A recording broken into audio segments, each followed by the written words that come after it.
Folks, Black Star Network is here. Hold no punches! I'm real revolutionary right now. Black power. Support this man, Black media. He makes sure that our stories are told. Thank you for being the voice of Black America, Roland. Stay black. I love y'all. All momentum we have now, we have to keep this going. The video looks phenomenal. See, this difference between Black Star Network and Black-owned media and something like CNN. You can't be Black-owned media and be scared. It's time to be smart. Bring your eyeballs home. You dig?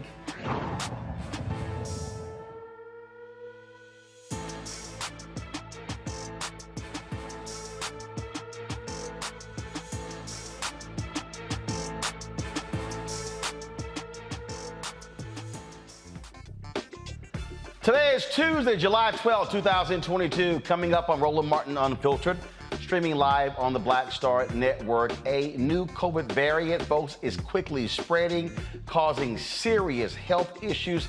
Health experts are warning the variant is more contagious than previous strains. We'll talk to an expert to talk about what you need to know regarding the BA.5 variant. Folks, it is no joke. A number of people I know who came back from Essence Festival came down with COVID, and they've been having significant issues. The January 6 hearings continue. Today, the committee laid out the ties between Donald Trump and white extremist, white nationalist, white supremacist groups. Folks, the testimony was shocking. And as the fight for reproductive rights carries on, we'll talk to Tonya Lewis Lee, director and producer for the documentary Aftershock, which takes a deep dive into the preventable maternal mortality crisis happening in America. Plus, our recap, some of the sights and sounds from the 2022 Essence Festival presented by Coca-Cola. We'll hear from the creators of the show, the Proud Family, as well as talk with a number of other individuals who were there. Some great stories and great storyline, folks, and we'll have it all for you. It is time to bring the funk on Roland Martin Unfiltered on the Black Star Network. Let's go. He's got it. Whatever the miss, he's on it. Whatever it is, he's got the scoop, the fact, the find. And when it breaks, he's right on time and it's rolling. Best believe he's knowing. Putting it down from sports to news to politics.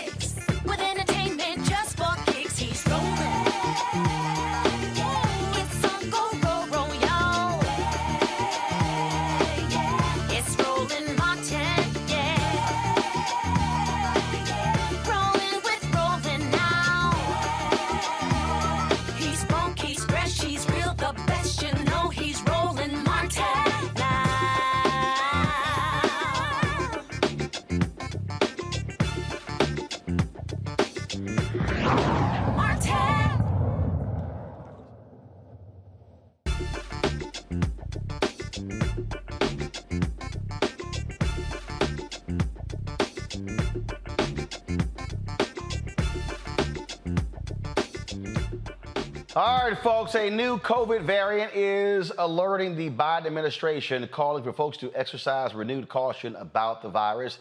The two new highly transmittable variants, BA.4 and BA.5, are spreading rapidly across the country. BA4 and BA5 are offshoots of the Omicron strain responsible for nearly all of the virus spread in the United States and are even more contagious than their predecessor.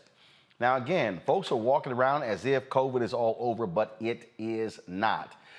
Essence Festival pretty much became a super spreader event as a number of people have come down with COVID. I've talked to at least a dozen people who came back from New Orleans with COVID. Two of my staff members came down with COVID. Luckily, the rest of us did not. And folks, so to understand this variant and how easily transmittable it is, we're joined right now by Dr. Justin Turner. He's the CEO of Turner Care and the youngest and first black person to be the chief medical officer of Mississippi. Glad to have you back on the show, Doc. And so I was talking to some friends in Los Angeles this weekend, brothers and sisters.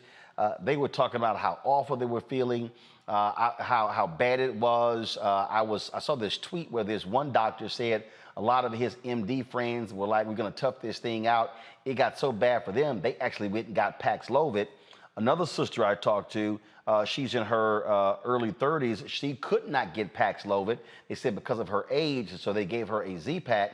But then I talked to a brother who got COVID in New Orleans. He's 70, and he said that he was prescribed Paxlovid. And so what is it about this BA4 and B5 strain that is so dangerous? Yeah, well, first of all, thanks so much for allowing me to come on the show today. So the BA4 and the BA5 is a new subvariant, and compared to the previous variants that we know that COVID has produced, this one appears to escape. It appears to not have the same ability to be improved from having a prior infection, because you have some patients who have had COVID in the past and they kind of built up this immunity, which kind of protected them for about 90 days or so. So we're seeing a lot of patients who are basically having reinfection and they're not having the same protection from the natural immunity. Even patients who've been vaccinated, we're seeing that these two particular variants are escaping that as well. So the protection that our nation has been afforded from either having a prior COVID infection or being vaccinated or being boosted, we're not seeing the same level. All right. Now, there still is some protection, but compared to all of the other variants, for whatever reason, the particular variants of the BA4 and the BA5 is not giving us the same protection. And I don't want to jump too far ahead, but right now, we have scientists that's working to try to work on a particular booster that specifically targets Omicron, which has more, things on the spike protein, which are allowing it to be more contagious. Now, the good news is we're not seeing the same level of deaths compared to before, but hospitalizations have increased, cases have increased. Matter of fact, hospitalizations have doubled since May. But like I said, on the good side, we're now seeing probably about 300 deaths a day compared to last winter, where we were seeing about 3,000 a day. So now, do you think that's because of the number of people who at least had one or two doses? Yeah, I think the latest studies show probably about a third of the United States have had, the first booster. Now, here in Mississippi, I'm not sure how it is in other places. We don't have the same level of urgency with getting the second booster as we did with the first booster. And we're not even seeing the same, or we didn't see the same level of urgency with the first booster as we saw with the first and second vaccination. I've had some patients that say, hey, look, I think I'm going to wait on that. I think I'll be okay. And I'm asking them, the same mindset that led you to get the first and the second vaccination, what's different about that same mindset to get boosted? Because what we do know is the current boosters that we have, it looks like the protection is only lasting about 4 months. And after about 4 months, the immunity, is appearing to wane down. And when you have new variants such as the BA4 and the BA5, which appear to be more contagious, is even more important to try to make sure that you get vaccinated. So one thing, Roland Martin, that I see is a lot of COVID fatigue. And I honestly see a lot of people who are tired. They feel as if COVID is improving or it's over. We've had like the some of the restrictions were lifted. You don't have to test in and test out going out of the country to everywhere now. You have certain things that have changed, and I think it's given a lot of people a false sense of security to think that things are over, things are better. But no, you can be tired, but COVID is not. And it's still here, and we still need to be, cautious. All right, so we don't have to be fearful, but we still need to be careful. Well, and I do think what you just described is real. Folks are kind of like, all right. I mean, once the federal judge stopped them from pushing the mask mandate on planes, folks are like, all right, I'm good. So, I mean, I was on the plane flying back from LA on Monday. I've flown a lot in the last month, and I can tell you the number of people who are just sitting on planes like it's no big deal, no mask whatsoever. And okay, that's fine. I get it. I mean, there have been times when places where I've gone where I didn't have my mask on. I had it with me. Depending upon the groups I was with, I might put it on, I might take it off. But here's the deal. I'm talking to people, and they're talking about how sick they have gotten. And as somebody who's had COVID twice, I'm just not interested in going through that crap again. Yeah, it does appear that these particular variants may penetrate the lungs more than what we saw before, and each variant has been different. We saw early on how a lot of people had loss of taste and smell, and I think in my practice with Omicron and what a lot of providers have seen here in Mississippi, Omicron kind of impacted the sinuses more. We had like so many patients who come in and say, "Look, doc, I just need my sinus shot. Let me get my Decadron. Give me some sinus medicine." And I'll probably say the second time I got it, it was back in May. It really was it wasn't significant. It really was in the sinus. But again, I'm talking to folks right now, and they're talking about lungs, how this variant is going right after their lungs. Yeah, so we really just need people to be vigilant. If you have anything going on that's not normal, and here's the deal. With the new variants being like way more contagious compared to like the Delta variant and other ones before, man, you can spread this like wildfire through your family, at home, at church, or at a large indoor gathering before you even have symptoms. When you think about the incubation period and your level of being able to, spread this, I mean, it can happen before you even go get tested. And I unfortunately have had a lot of patients they've waited to like day 3, day 4, day 5 after trying stuff at home, and they're like, well, let me go and get tested. But by that time, they've already spread it to so many people. So like I said, we're fortunate right now because it doesn't appear to be as deadly as like the Delta variant. But who knows? Who knows what's going to happen in the fall? We don't know. So we just need anyone that's listening to know that if you have any symptoms at all, matter of fact, go ahead and get tested. Now, fortunately, compared to last year, a lot of people have access to your home COVID test. If you hadn't gotten them, go ahead and get those, and go ahead and get tested. Especially the free ones the government is giving out. Exactly. It's like if it costs a whole bunch, we'd be complaining saying it's expensive, but it's free, and a lot of households are not even taking advantage of it, and that has saved so many different lives because those patients would probably be where? In my office, in the lobby, waiting to get tested and spreading it. But now they're at home, they're getting tested, they're calling me, and you brought up the Paxlovid. So this is also something that's different compared to last year. We have more medications out there that are helpful, and without trying to get too deep in the science, a lot of people are familiar with Tamiflu. So we know historically, anytime you get the flu, there's an antiviral called Tamiflu that you can take that works best if it's taken within 48 hours of your first symptoms. Well, Paxlovid and other antivirals are kind of similar to that. All right, so if you do get diagnosed with COVID, know that there are more options now compared to what we had, a year ago. And it's basically for people who have mild to moderate COVID and are at high risk of having, complications or being hospitalized. Everyone is not eligible for it, but talk to your doctor, all right? Not Google, not Facebook. Talk to your doctor to help determine if you're a candidate. Because like you said with your friend, Roland, everyone can't take it because there are some specific drug interactions that's out there. But, when I tell you that the alternative is so much worse as far as COVID, and not just COVID, a lot of people have long COVID. We're seeing anywhere from 10 to 30% of people who are diagnosed with COVID having problems 2, 3, 4 months down the road. And the more you get reinfected, like studies are showing that if you get COVID a second and a third time, you are at higher risk of having long COVID down the road and brain fog. I mean, I got people that are in high functioning executive positions. That's like, Doc, my clarity is not like it was before. I'm having trouble leading my meetings. A lot of people, are underestimating the totality of long COVID, but we see it, and it's not something that you want. So please get your booster if you're eligible for it. If you hadn't been vaccinated, it's not too late. And just know that,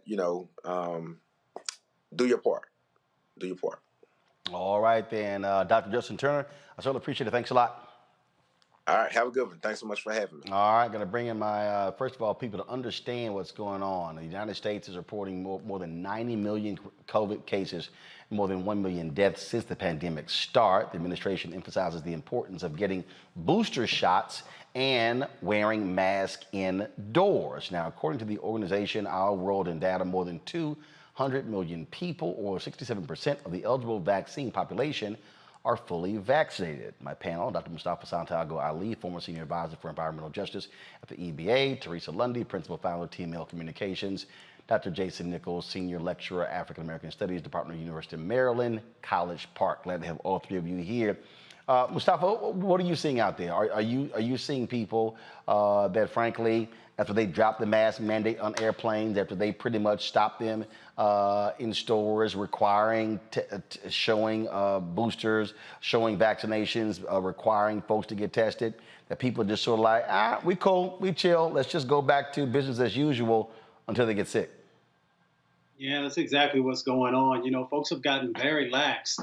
And, unfortunately, the folks are still playing with their lives. Yes, less people are dying because we have so many tools to actually be able to deal with the variants that are out there. But, just recently, 3 days ago, I have a good friend, her mother actually got COVID, and she's at the hospital. One of my concerns is the fact that sometimes we forget how many folks in our community died. Like about 145,000 of our folks died. And that's not even talking about all the folks who got infected. And then we have the infrastructure question as well. I appreciate Dr. Turner, but I'm also very aware that there have been a number of rural clinics and other healthcare facilities that have closed down over the last few years, even though we had an infusion of cash into that space. And then, as we all know, when you look around now, you no longer see the testing sites that were there. Luckily, we have the home testing, which is important. But if you get a positive there, then you need to be able to make it to a medical facility to make sure that you're validating that you actually have the virus. So we still inside of our community have a lot of disparities that are going on.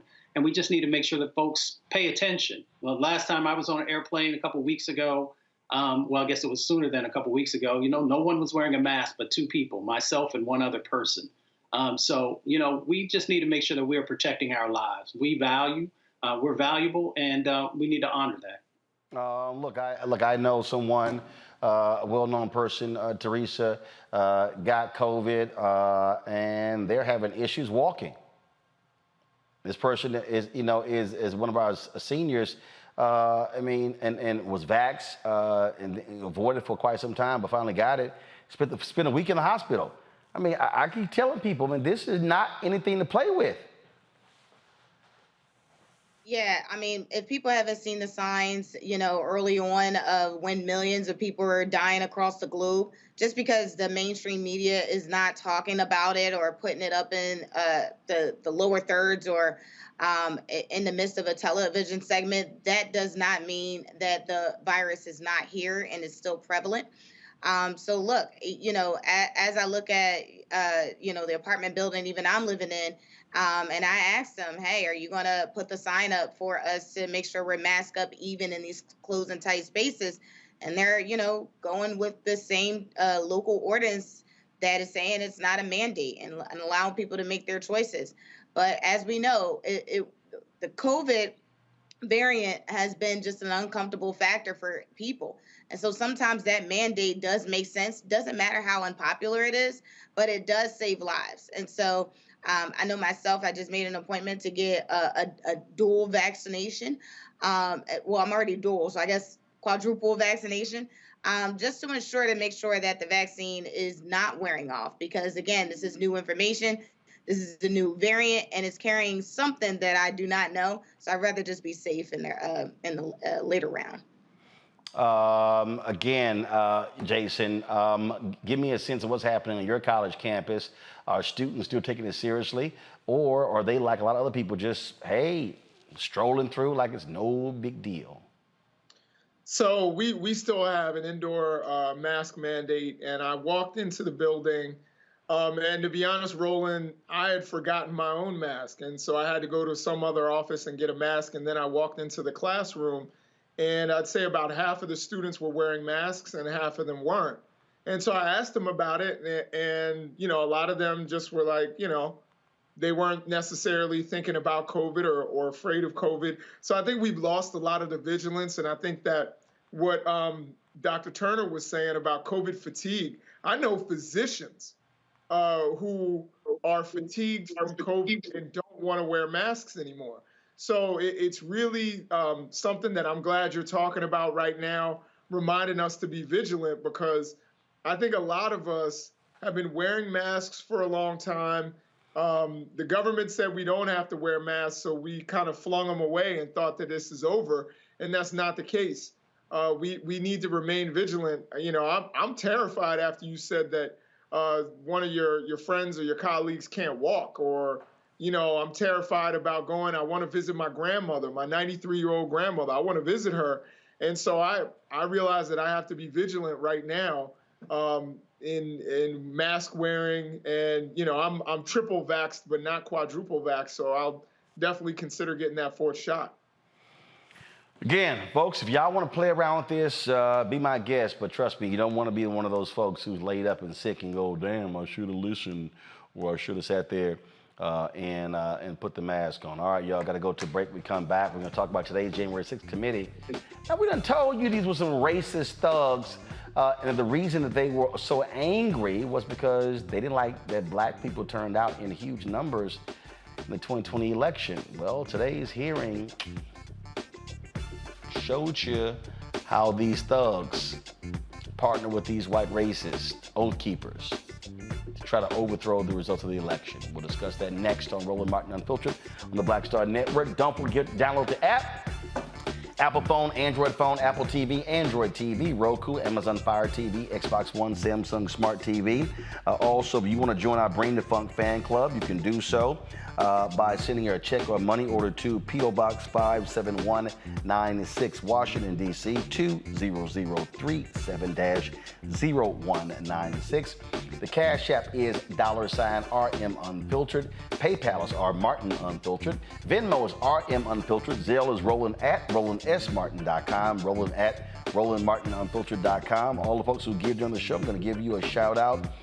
Speaking of shout outs, let me go ahead and shout out the people who've actually sent in checks and money orders. Yvonne Magwood, Diane and Michael Jefferson, Brenda Witherspoon, Betty Saucer, W. Smith, Sandy Royster, Carnelia Blagrove, Irvin Camp, Nancy Sims, Donna McAdoo Kelly, Tracy Chapman, Phyllis Goodwin, Ken Davis, Anthony Steele, Cynthia Patton, E.R. Wilson, Thomas Lee Shearer Sr., Jaquez Baruch, Don Jones, Pamela Morgan, Gaynell Lewis, Moses J. Cooper, Titus Hughes, Catherine Rose, Rayford Crowder, Lula Flowers, Lucille Santos, Elliot Newton, Lester Hawthorne, Jerry Harper, Alfonso Strong, Cheryl Taylor, N.J. Piles, Maxine Williams Gaboizo, M. Banks, Patrick Ellis, Kelly Parker, Pamela Williams, Taft Hall, Eddie Baggs, and Norma Mashore, Henry Shelby Jr., Florentina Coles, Diane Riley, Vivian Washington, Clyde and Robin Hilliard, as well as Sherry Taylor. And all of y'all who are watching on YouTube and Facebook, y'all, hit the like button. Don't take long. It ain't that hard. So some of y'all be riding for free. All you have to do is hit the like button. And so right now, we got more than 1,000 watching right there on YouTube. Only 316 likes. If 1,000 y'all are watching, why in the hell we in 1,000 likes? Hit the button. All right, let me go to the break. Back in a moment. Of course, I looked up to Spike Lee. Of course, who didn't? I mean, he's a genius. But then also, I was this kid from Brooklyn, right, that felt like, you know, Give me my damn respect. I made this, this creative art, right, that people are responding to. And it would have been great if we had the opportunity to sit one-on-one. Hold on one second. Okay. Spike. What's up, babe? So I'm in LA right now. I got a one-on-one series with my network, Black Star Network. And I'm interviewing Maddie Rich. I appreciate that, bro. That's a big moment, man. That was like, man, that was good. Got me all choked up. That's good. Well, I'm all about connecting. Appreciate that, bro.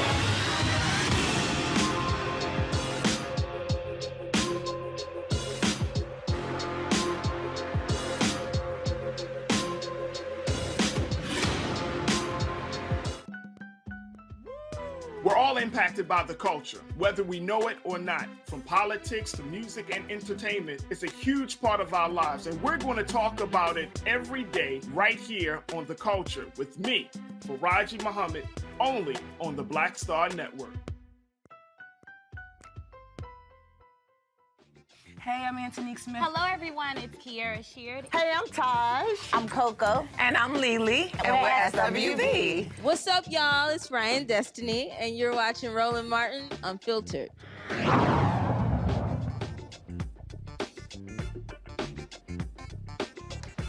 All right, folks, the January 6th committee laid out what they believe to be the origins of the violence at the U.S. Capitol that took place on January 6, 2021. Today, members of the committee used video testimony and live witnesses to describe what Donald Trump did in his call to action in a December tweet.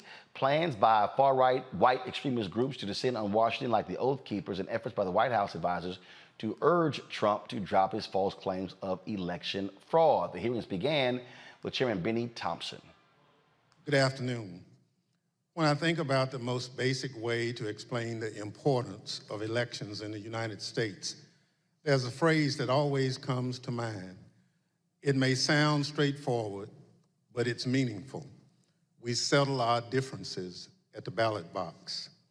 Sometimes my choice prevails, sometimes yours does, but it's that simple. We cast our votes, we count the votes. If something seems off with the results, we can challenge them in court, and then we accept the results. When you're on the losing side, that doesn't mean you have to be happy about it.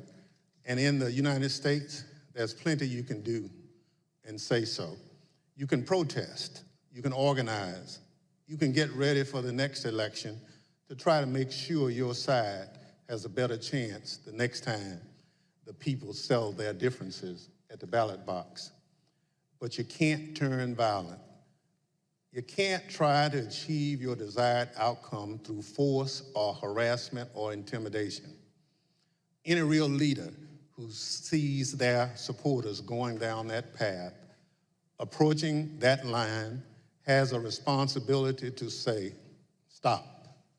We gave it our best. We came up short. We try again next time, because we settle our differences at the ballot box. On December 14th, 2020, the presidential election was officially over. The Electoral College had cast its vote. Joe Biden was the president-elect of the United States. By that point, many of Donald Trump's supporters were already convinced that the election had been stolen, because that's what Donald Trump had been telling them. So what Donald Trump was required to do in that moment, what would have been required of any American leader, was to say, we did our best and we came up short. He went the opposite way. He seized on the anger he had already stoked among his most loyal supporters, and as they approached the line, he didn't wave them off, he urged them on. Today, the committee will explain how, as a part of his last-ditch effort to overturn the election and block the transfer of power, Donald Trump summoned a mob to Washington, D.C., and ultimately spurred that mob to wage a violent attack on our democracy. Now, you might remember, again, Donald Trump made his call to action, and it was followed and echoed by many of his nutcase followers. Saturday, December 19th, the year is 2020, and one of the most historic events in American history has just taken place. President Trump, in the early morning hours today, tweeted that he wants the American people to march on Washington, D.C. on January 6, 2021. And now Donald Trump is calling on his supporters to descend on Washington, D.C., January 6th. He is now calling on we, the people, to take action and to show our numbers. We're going to only be saved by millions of Americans moving to Washington, occupying the entire area, if necessary, storming right into the Capitol. You know, we know the rules of engagement.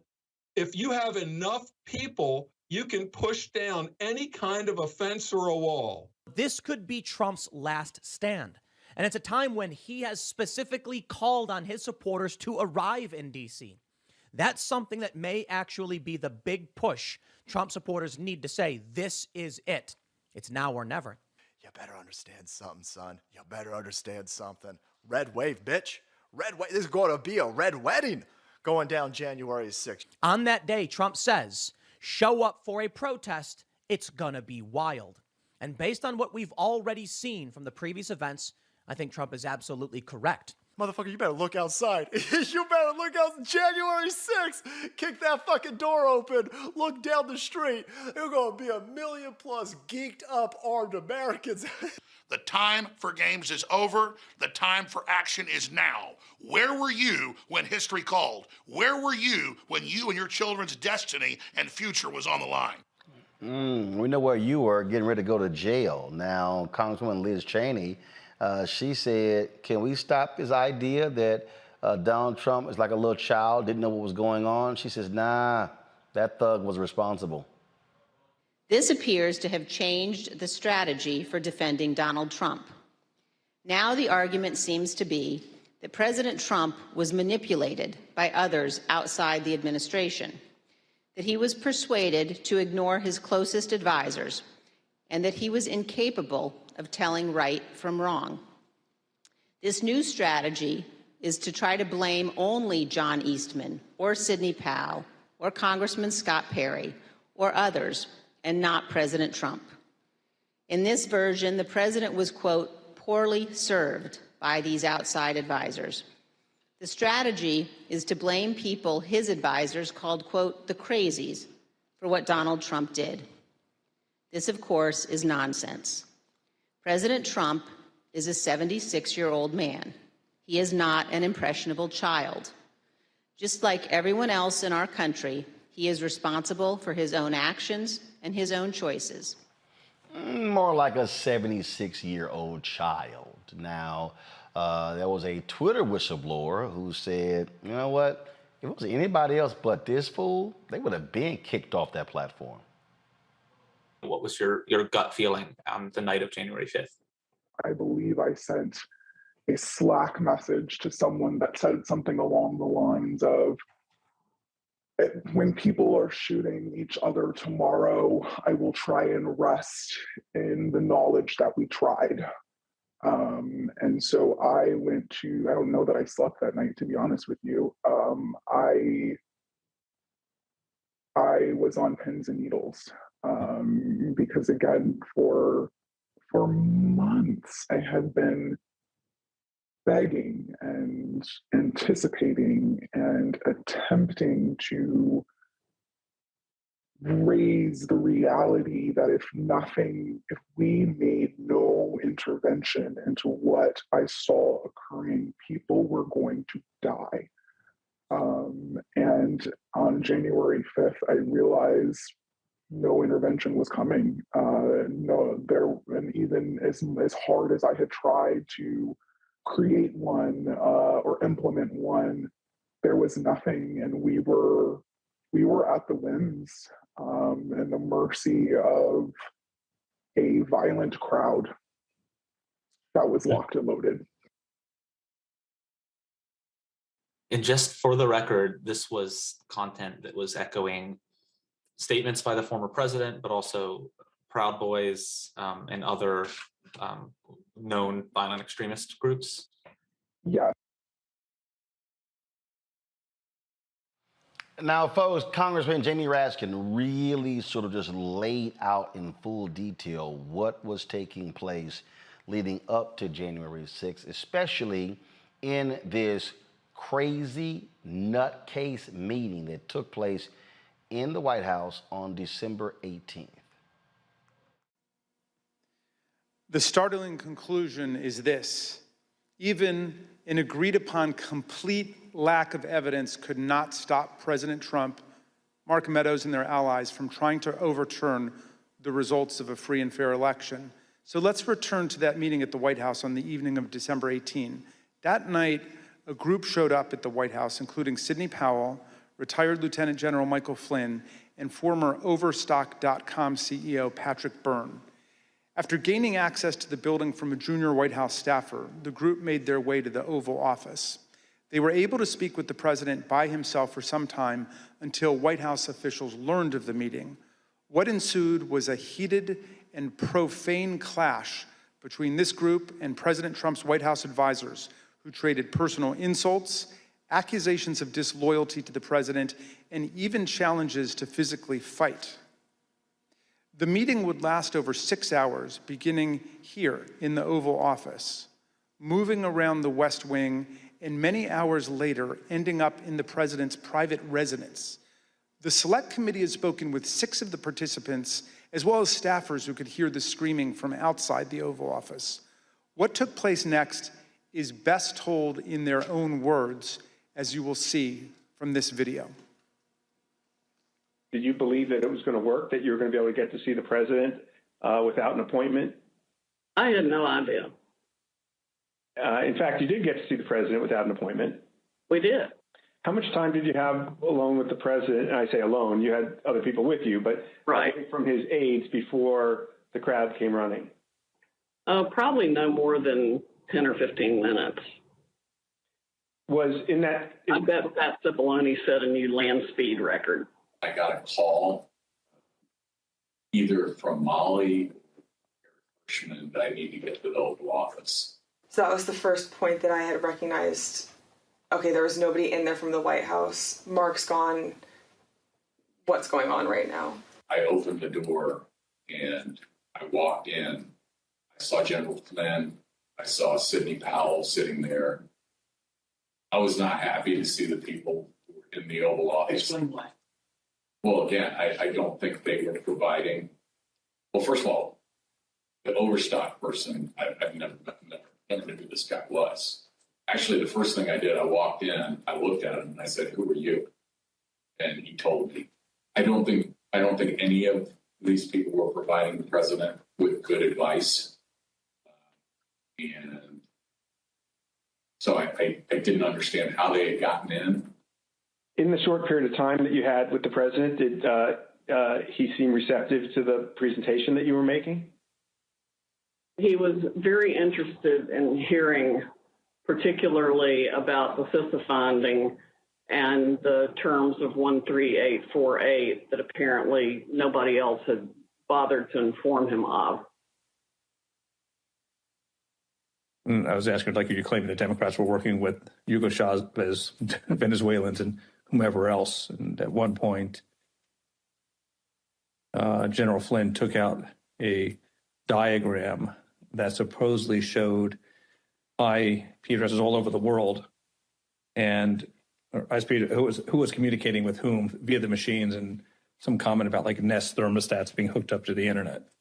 So it's been reported that during this meeting, Ms. Powell talked about Dominion voting machines and made various election fraud claims that involve foreign countries such as Venezuela, Iran, and China. Is that accurate? Sure. Was the meeting tense? Oh, yeah. It was not a casual meeting. Explain. I mean, at times there were people shouting at each other, hurling insults at each other. It wasn't just sort of people sitting around on a couch like chit-chatting. Do you recall whether he raised to Ms. Powell the fact that she and the campaign had lost all of the 60 cases that they had brought in litigation? Yes, he raised that. And what was the response? I don't remember what she said. I don't think it was a good response. Cipollone and Hirschman and whoever the other guy was showed nothing but contempt and disdain of the president. Yeah, I remember the three of them were really sort of forcefully attacking me verbally. Derek, and we were pushing back, and we were asking one simple question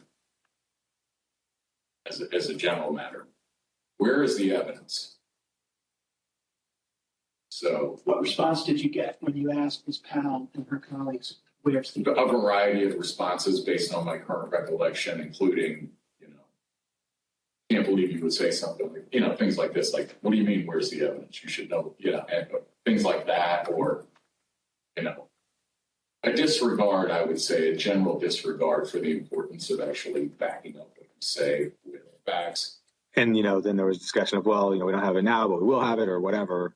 I mean, if it had been me sitting in his chair, I would have fired all of them that night and had them escorted out of the building. It's Derek and I both challenged what she was saying. And she says, well, the judges are corrupt. And I was like, everyone? Every single case that you've done in the country you guys lost, every one of them is corrupt, even the ones we appointed? And I'm being nice. I was much more harsh to her.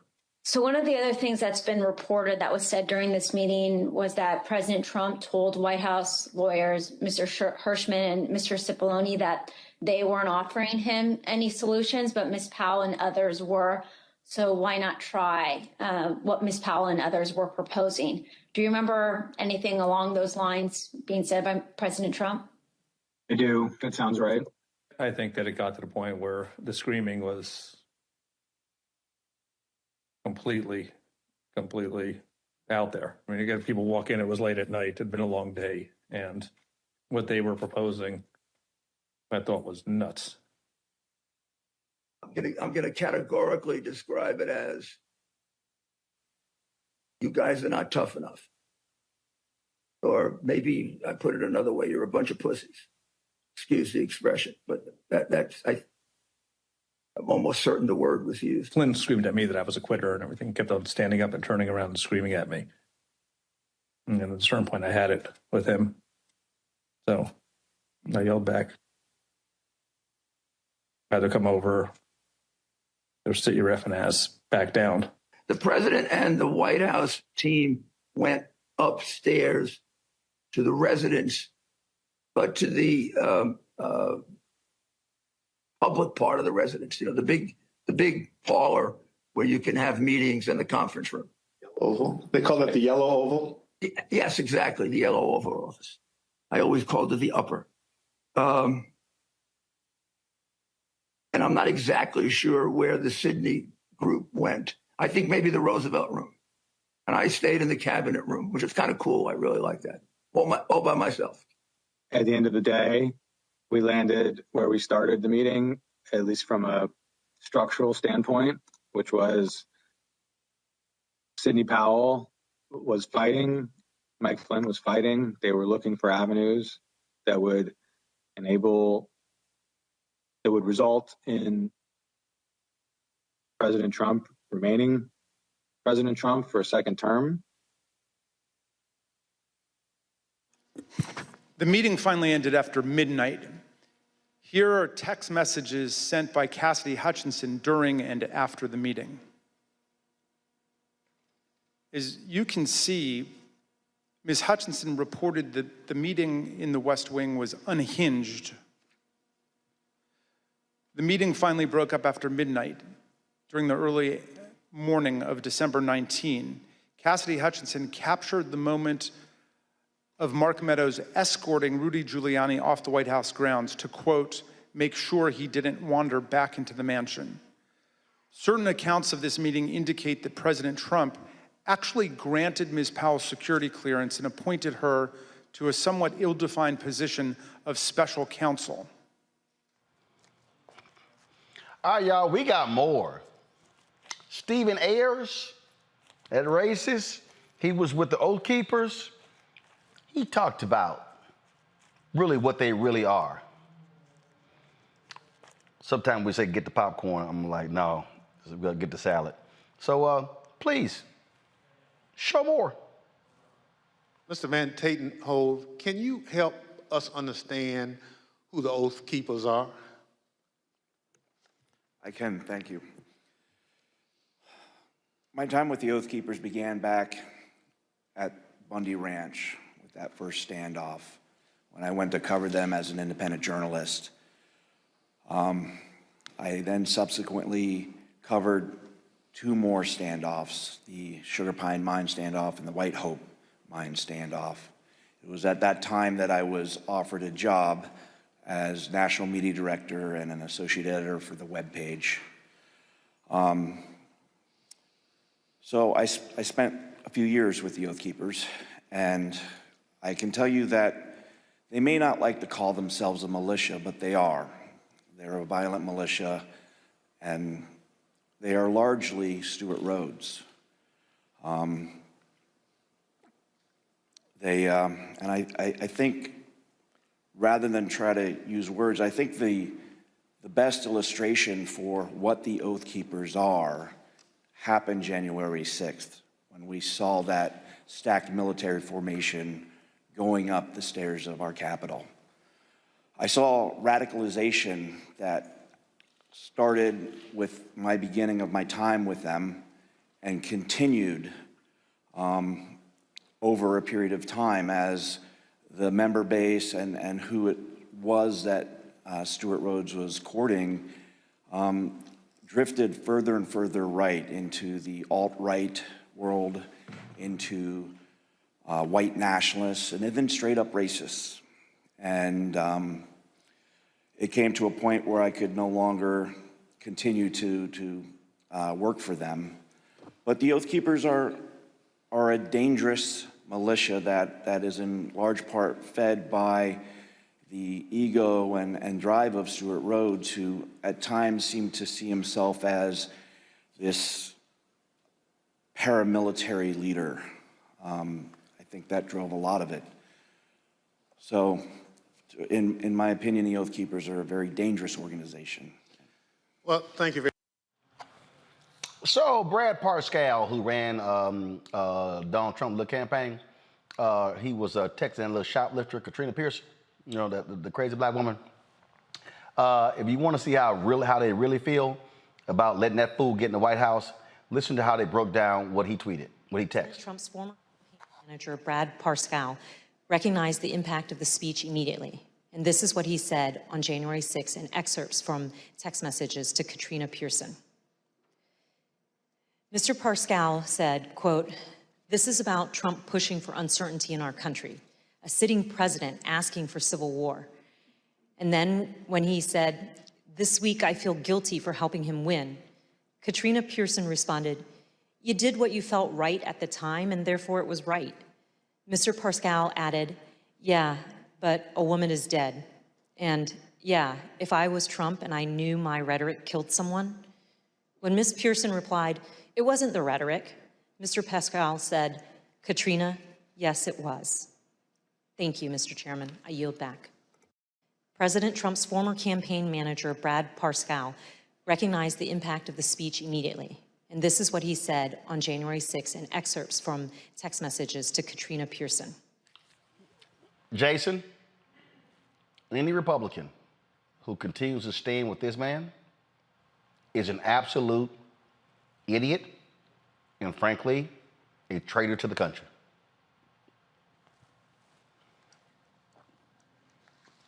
You're on mute. I agree 100%. What terrifies me is that I don't think that, if this had happened 30 years ago, the entire country would have been fixated on it. There would not have even been a discussion about Donald Trump potentially being president in 2024. But here we are, where people choose what they want to pay attention to, what they think is relevant, whom they believe. Even with a mountain of evidence in their face, they find some sort of cognitive dissonance in order to dismiss it. And we could very well, unfortunately, although the polls say that Biden beats Trump narrowly and that Vice President Kamala Harris, if she is thrust into that role, beats Trump narrowly, that we could have another Trump presidency. To me, that's terrifying. And I think you're going to see, a lot of these people who have testified to the truth, they're going to be torn down. They're going to be torn apart. They're going to be called rhinos.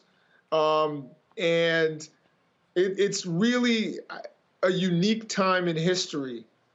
And I don't know exactly what the future holds, but it's terrifying that people aren't paying attention to this. I think you are, I think I am, I think the other panelists are, I think your viewers are, but there are millions upon millions of people who actually still believe, despite all of this evidence, despite the words of the people who were involved in this attempt to overthrow democracy, they still believe the election was stolen. I don't know what the answer to that is, and that's what's terrifying as an American. Well, Teresa, the only way you deal with that is for the Attorney General Merrick Garland to begin to indict folks, including Donald Trump, and hopefully that this grand jury in Atlanta will indict him, indict Lindsey Graham and others who chose to overthrow the election because they were pissed off that black people voted in Atlanta, Philadelphia, Milwaukee, and Detroit. You're absolutely right. This is where the justice system actually takes its place, and not only American democracy, but also the law. And so, looking forward to hearing those rollouts. I think right after the January 6th hearings, we should be hearing what some of those charges are looking like.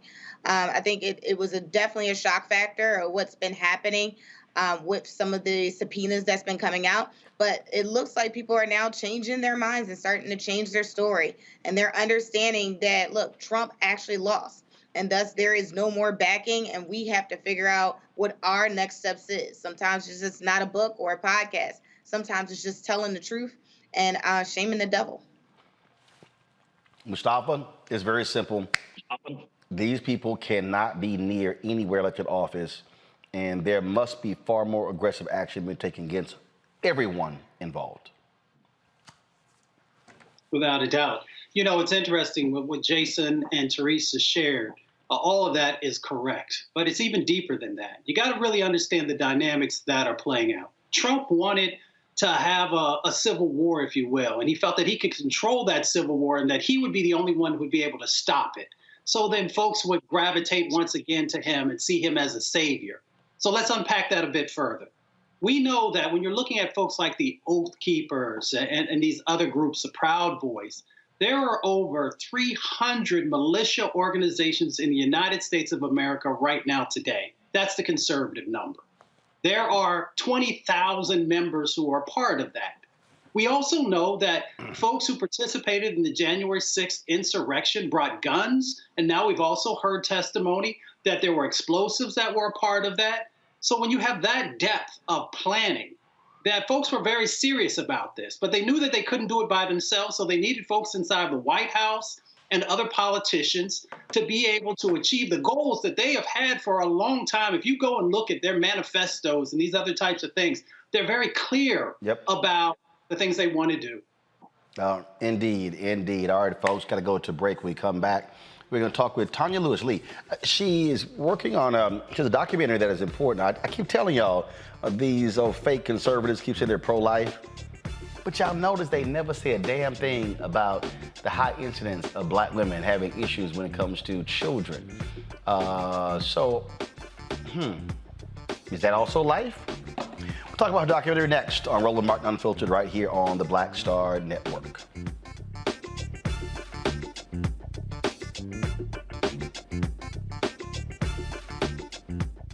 Hi, I'm Dr. Jackie Hood Martin, and I have a question for you. Ever feel as if your life is teetering and the weight and pressure of the world is consistently on your shoulders? Well, let me tell you, living a balanced life isn't easy. Join me each Tuesday on Black Star Network for A Balanced Life with Dr. Jackie.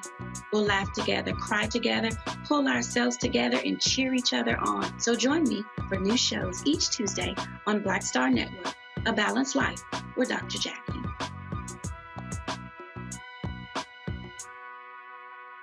Pull up a chair, take your seat.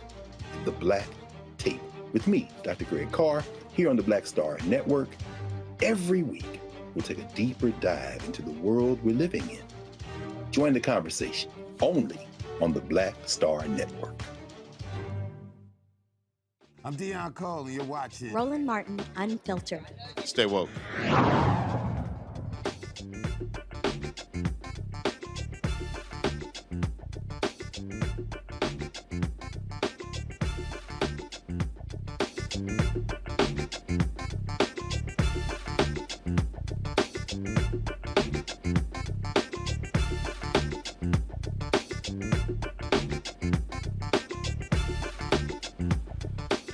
The Supreme Court's decision to leave abortion to states amplifies the disparities in Black women and reproductive health.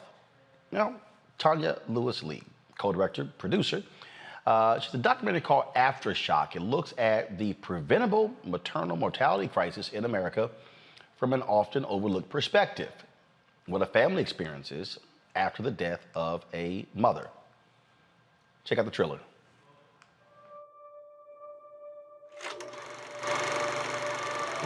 My daughter's story is loud, colorful, and artful. It's a girl! She was awake, aware, and active. And yet she still died. After she gave birth, Shamani was complaining that she had really sharp chest pains. The ambulance came. I'm telling them the symptoms. Is she on drugs? Next set of people come in. Is she on drugs? They kept asking her mother, is she on any drugs? Like, do y'all talk? We waited a solid 12 hours. She's gone. Black women are 4 times more likely to die than their white counterparts with the same symptoms. Why is that? This is a growing epidemic in our community. Hundreds and thousands of men are going through this same situation. Oh, you couldn't tell me that I wouldn't be there. I've never lived in this house without her. You just gotta keep pushing forward. I can't let Amber be another statistic. I had a plan, I had it mapped out. If these numbers were flipped around and white women were dying at the rate that Black women are dying, it would be a national crisis. We fight against maternal morbidity event by event in order to create change. We can turn our pain into power and make something of this. Shamani Gibson! We hear you, we see you. I planned on spending a lifetime with Amber. I wanted to give her my life. This way I'm still going to. The revolution will be tweeted, Instagram, Facebook. This fight is not over. When Black mothers die, there's a ripple effect. We call it Aftershock. Tonya, welcome back to Roland Martin Unfiltered. I was participating in a doc by Ben Watson. Ben Watson, former NFL player. And this very issue I raised with him. I said, when I hear these pro-lifers talk about this issue, I don't hear them talking about what you have in this documentary. I said, I don't hear them talking about these mortality issues in Mississippi, in Alabama, in Tennessee, in Texas, in Arkansas. I said, it's not coming up. I said, so y'all ain't pro-life. I said, they anti-abortion. And I challenged Eric Erickson on this very issue on Twitter as well. I was like, Eric, please let me know what all of you conservatives, all of you Christian conservatives are going to be talking about Black women and the issues they're having when it comes to childbirth. Why y'all so quiet? No response. Not a surprise. I mean, and it's so disappointing. I mean, you look at the Black maternal rate here in the United States, Black women dying 3 to 4 times the rate of white women, but white women really not doing that well compared to their counterparts in European countries. And Roland, when you talk about the pro-life people, I mean, the infant mortality rate is an abomination in this country. Black babies dying at 3 to 4 times the rate of white babies. Where are they in that conversation? So what are they talking about really when they're talking about life? This is life. Mothers being healthy and being supported when they give birth, having the best health care possible. Because if you're really worried about a baby, you need to be worried about the health of a mother and the health of a woman. When we look at these stories here, were cameras, I was seeing footage here, were cameras embedded with some of these families where eventually the mom died, or were you using archival footage that they shot? How was this put together? Yeah, it was. We had the good fortune that Shamani Gibson passed away in October 2019, and her sister is an aspiring filmmaker, and so she just filmed the family on a day-to-day regular basis. So we had amazing archival footage from Shamani, thanks to Jasmine, and we had a little bit from Bruce as well. But it's interesting you ask about cameras because we did shoot this during COVID as well. And so, we did end up giving iPhones to Omari, Bruce, and Shawnee to film themselves when we couldn't be out there working. Now, that was a Senate Judiciary Committee hearing today that dealt with the issue of abortion. And during that hearing, Senator Cory Booker actually raised this very issue about the lack of attention when it comes to maternal health care. Folks, roll it. Many of the states moving to create the most restrictive bans on abortion are the very states that aren't doing the things that are obvious to lower the rates of maternal death, like expanding Medicaid.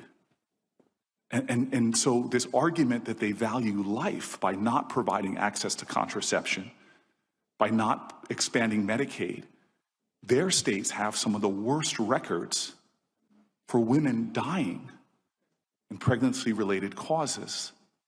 It seems rank hypocrisy to me, and especially as it affects African-American women who die 3 times more. And all of those Republicans on the panel were silent. It really is something else. I mean, look, I guess their silence is telling us how they feel, and I think the good news is that people like Senator Cory Booker, he has been really a champion of the momnibus bills that have been moving through Congress. He has been on the forefront talking about maternal mortality. Vice President Harris, before she became vice president, was working. Representative Lauren Underwood has been working. So, it's almost like a save ourselves kind of situation that we're in. Questions from my panelists. Teresa, you're first. Yeah, thank you so much for bringing this, to the world. I think it has been brought to some people's attention, but keeping it out there is definitely something that has to be done. So I think one of my questions is, what can we do, to support this project? And it looks like July 19th is when it premieres. So, tell us about, what maybe the rollout looks like. Yeah, thank you for that. And look, I agree. It's important that we keep the conversation going so people know. But I want to say the film is also about solutions. It's not just about telling us that there is a problem. There is a problem, but there are solutions to this problem. There are things that we can do to bring down the U.S. maternal mortality rate, which is discussed in the film. So July 19th, the film comes out on Hulu, so I hope people watch. I hope there's lots of conversation.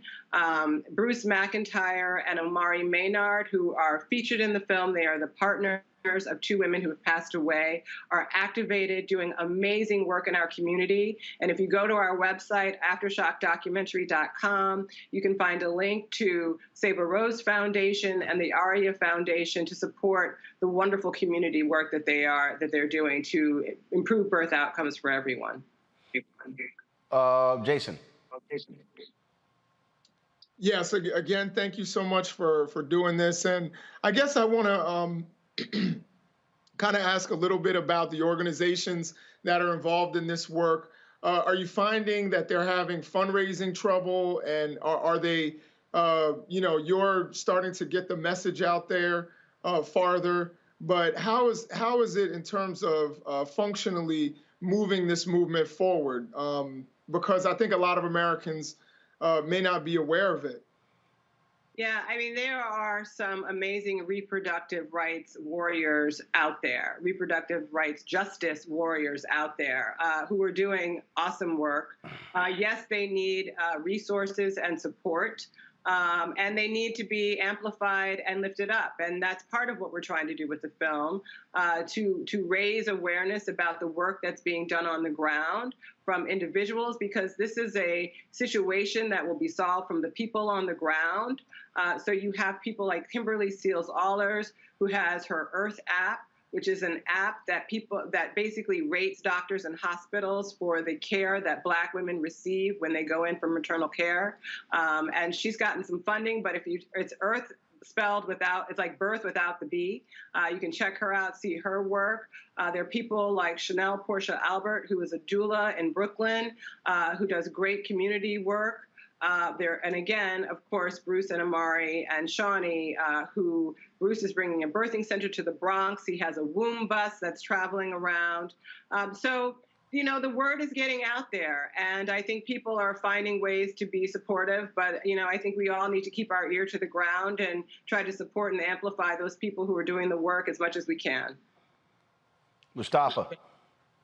Yeah, thank you for Aftershock. When I was in grad school, I actually worked on low birth weight babies and premature babies, and I noticed a difference between Black babies and lower wealth white women's babies and the losses that were going on, those types of things. My question is, when institutional racism is, you know, woven throughout so many different types of things, what's our pathway forward? Is it through legislation? Is it through other sets of actions? What wisdom have you been able to garner through the work that you're doing? Yeah, I think it's an all hands on deck situation. I think that within the system, obviously, there are problems and there need to be fixes. I will say that the United States is the only industrialized nation that does not have midwifery at the center of women's health care. And their outcomes are better in other industrialized nations because they use midwives. The fact that midwives are not central to American women's healthcare is based on a racist premise. So we can do work to raise awareness about midwives, bringing midwives into the mix. Doulas are being more recognized, and we can bring them more into the mix. But really, I think generally what needs to happen is there needs to be a shift in our culture and the way we think about birthing. You know, and women need to think about and realize that we have choice in the way we birth. You don't have to birth in a hospital, but if you want to birth in the hospital and that's where you feel like you want to be, in a hospital with a doctor, you should have the choice to be able to do that. If you want to birth in a birthing center with a midwife and a doula, you should be able to do that. If you want to birth at home with a midwife and a doula and a doctor on call, you should be able to do that. So I think it's about how we really think about birth in this country and figure out how we bring more doulas, midwives, and quite frankly, Black doulas, Black midwives, and Black OBs into the workforce. All right. Again, it premieres Tuesday, July 19th on Onyx Hulu. And so we certainly appreciate Tonya Lewis Lee for joining us. Always good to see you. Always great to see you too, Roland. Thank you so much. All right, take care. All right, folks, got to go to a break. More on Roland Martin Unfiltered when we return. Don't forget, you can support us in what we do. Download the Black Star Network app. All platforms, Apple TV, Android TV, Apple TV, Android TV, Apple phone, Android phone, Roku, Amazon Fire TV, Xbox One, Samsung Smart TV. And of course, you can join our Bring the Funk fan club where your dollars go to support this show and what we do. Check some money orders. Go to P.O. Box 57196, Washington, D.C. 20037-0196. The Cash App is $RM Unfiltered. PayPal is R Martin Unfiltered. Venmo is RM Unfiltered. Zelle is Roland at RolandSMartin.com. Roland at RolandMartinUnfiltered.com. Alexander Thomas, we certainly appreciate your contribution to the fan club. Let me also thank here. Give me 1 second. I got a couple of more Pull it right here. Let's see here. Mr. Williams gave another donation here. I certainly appreciate it. Jerry Williams, thank you so very much for that, Jerry. And so again, those of you who give during the show, I will be sure to give you a shout out right here. I'll be back in a moment. I'm Deborah Owens, America's Wealth Coach, and on the next Get Wealthy, have you heard that it's not how much you earn, but how much you keep that matters? Well, the secret to building wealth could be hidden in our tax code. That's right. Joining me on the next Get Wealthy is someone who calls herself the gatekeeper to the IRS. And she's going to be sharing the secrets and strategies you need to know, whether you're a business owner or an individual, how you can get wealthy. That's right here, only on Black Star Network. What's going on? This is Tobias Trevelyan. Hey, I'm Amber Stevens-West. Yo, what up, y'all? This is Jay Ellis, and you're watching Roland Martin Unfiltered.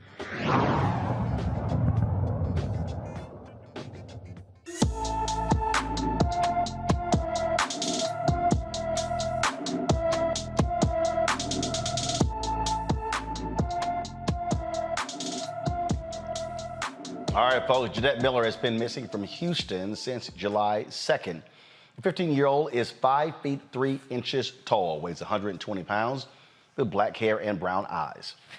Jeanette wears braces, has a nose piercing, and has a tattoo on her left upper chest of 382814. Anyone with information about Jeanette Miller should please call the Harris County Sheriff's Office at 713-221-6000. Again, 713-221-6000. Buffalo's Tops grocery store will reopen to the public this week for the first time since the mass shooting that killed 10 people in May. Company officials will have a moment of silence and prayer on Thursday, exactly 2 months from the day of the mass shooting, to honor the victims and employees who were impacted. The company's president ordered the store emptied of its products and equipment. The store will officially reopen its doors with a different look and feel on Friday. Store employees who do not feel comfortable returning to the Jefferson Avenue location will have the option to relocate to a different store. It's a hard call. We saw, Teresa, after Sandy Hook, where they literally tore down that particular school and had it rebuilt. The issue you have here is it's a food desert. And so, in your mind, should that store reopen? As in, again, in the same, like literally it's the same building, it's the same everything. So your thoughts on that? Absolutely. It's already zoned as a supermarket. A tragedy happened. It's unfortunate that it happened. I think the moment of silence is the right thing to do. But again, we have to think about rebuilding, changing, and solutions. And part of it is we got to make sure that people don't starve, but we're also very cognitive of the situation that happened. And so, look, sometimes we need to memorialize, some of these situations in order to find better solutions to some of these problems. So yes, the supermarket should stay there, but people should, hopefully it comes to be maybe a time for unification as well. Jason. Yeah, I agree. I think it should open. I think there should be some way to memorialize what actually occurred in a way that can unify the community. I think that people can never forget what occurred there, and even the context in which it occurred. But I also think that people need a place to work. People need a place to be able to get their food, and we need to show the resolve that these people can't stop us. So I think it's important to reopen the store, allow for people to be able to get their groceries, but also remember always what occurred there. Mustafa. I would just add a couple of things. One, I hope that they continue to make sure that there's support, mental health support, not only for the folks who work in the store, but also for the surrounding community that also had to deal with the tragedy and the trauma. And then I also hope that they make sure there's a much stronger security, both in whether it's in the parking lot or inside. I think that may also help folks to feel more secure and safe in coming back. All right, folks, in Georgia, a black man is seeking legal action against police who attacked him with a canine. I warn you, the video you're about to see is graphic and disturbing. It came from the body camera footage of one of the cops. Travis Moya suffered 40 bite wounds and a concussion at the hands of Alpharetta police last July.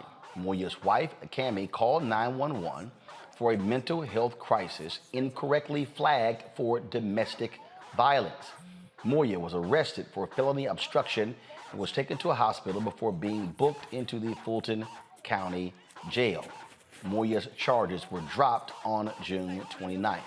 Moya alleges that he has been unable to get a job because of the charge and faces emotional and physical distress. Moya's attorney, L. Chris Stewart, is seeking damages from the Alpharetta Police Department on his behalf for the wrongful arrest and assault. I'm just quite trying to understand here. I'm looking at here 1, 2, 3 cops dealing with him.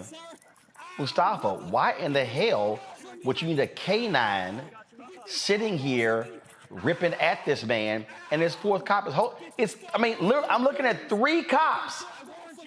3 cops. You know, as we've often shared on this show, everybody shouldn't be a police officer. And this is an example once again. So one, the canine officer, if he had the proper training, he knows the commands to actually get the dog to stop. First of all, he shouldn't have had the dog that close. He didn't need to be that close to the brother who's right there. And then you also know that we've talked about that there are other police departments across the country who make sure that they have, you know, someone who's there with a psychological background, a social work background for these types of things. Yes, it was, you know, put into the system incorrectly, but I'm sure that the sister shared with them what the issue was, and that it wasn't a domestic abuse thing. This is so reminiscent also, especially there in Georgia, of how those German shepherds used to attack our folks during the civil rights movement. So there are all these different dynamics, but it all goes back to these police officers. I'm not even going to say they don't have the proper training. They haven't followed the procedures that they're supposed to follow in that type of a situation. So it's crazy, Jason. You got 3 cops that got this guy on the ground, 3 cops are trying to handcuff him, and you need a dog to sit here and almost rip the guy's shoulder out. Yeah, it absolutely makes no sense. I don't. First of all, I want to echo everything that Mustafa said, particularly about mental health services, about police officers who are not trained to deal with these types of situations where someone is having a mental health crisis. You need to have someone on scene who can deal with that kind of crisis. And yes, we do recognize that it was put in the system the wrong way, but they could recognize once they got there that that was the situation. I think that this is a training issue, not only for the officer and also for the dog. It looks to me, I'm not certain, but it looks as if he's trying to get the dog off of the man, but he can't do it. And so if that's the case, and your dog is not well trained, and the officer is not trained in the commands, then you've got a training issue. So I think that, this is just problematic on so many different levels. I hope that that family is compensated the way that they need to be compensated, and that the proper changes are made in that police department. Teresa? I'm just so disgusted. Like, every time you guys keep showing this video, I'm getting disgusted by the second. It is so just distasteful. It seems like we don't want to go back to this motive of defunding the police, but we want to go back to the notion of national training across the board, from the canines to the police officers, and say, listen, you're not getting another dime until you start obeying the law, until you start obeying common practices and actually common decency.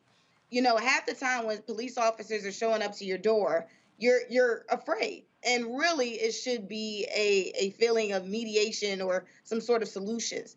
But people are not feeling that. They're feeling fearful, and thus they're running.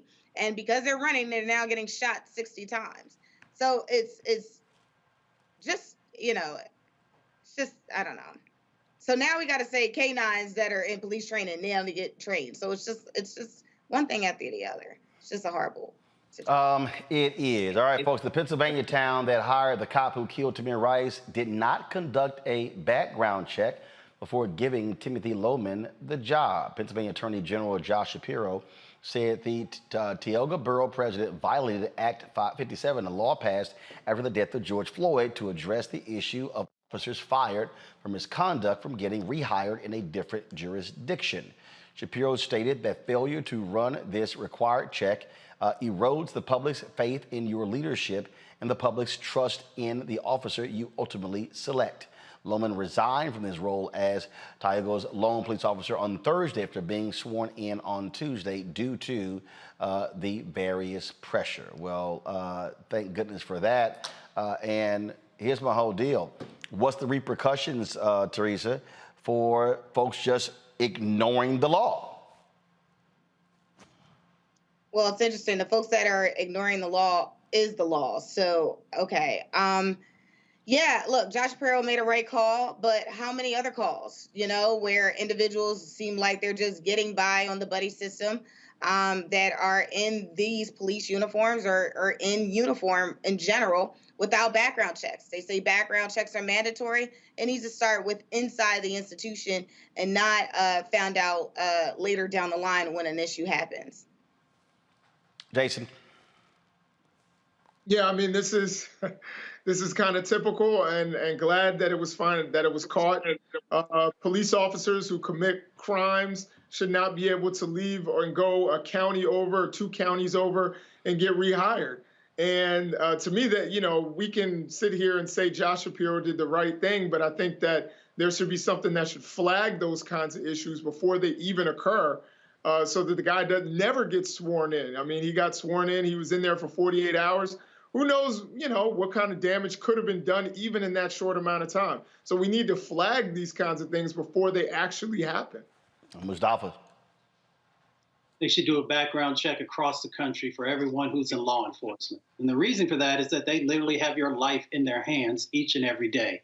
If you're a federal employee, you got to go through a background check. If they find out something, then that means you no longer get that job. So if we want to be able to have trust in law enforcement, then that means we have to be able to trust that folks have done the proper due diligence to make sure that these individuals are fit for that job. Agree 100%. Mustafa, Teresa, and Jason, I appreciate all three of you being on our panel today. Thank you so very much. Folks, coming up next, we will have our Essence recap. Talk with Tammy Roman about her new show. Also, Critter Fixers, a show on National Geographic. We'll also hear from a number of others. Folks, there's all kind of stuff we were able to capture there, and so we got it for you. Coming up next, hey, on YouTube, y'all, hit the like button. Okay, while we're at 845 likes, we should easily be at 1,000. This ain't that hard. Just click like. That's all you gotta do. Facebook, Facebook do the exact same thing, like and share. All right, folks, going to a break. I'll be right back on Roland Martin Unfiltered on the Black Star Network.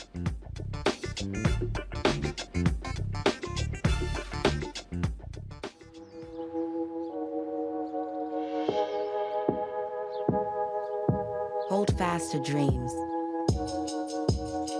For if dreams die, life is a broken-winged bird that cannot fly. Hold fast to dreams.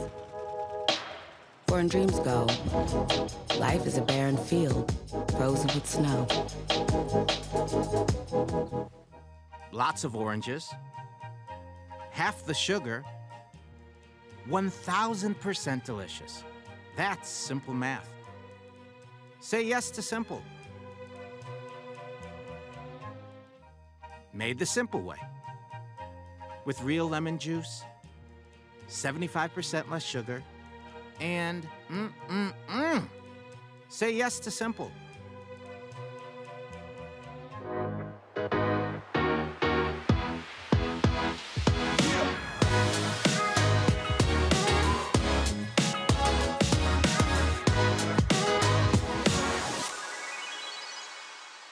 I'm Dr. Robin B., pharmacist and fitness coach, and you're watching Black Star Network.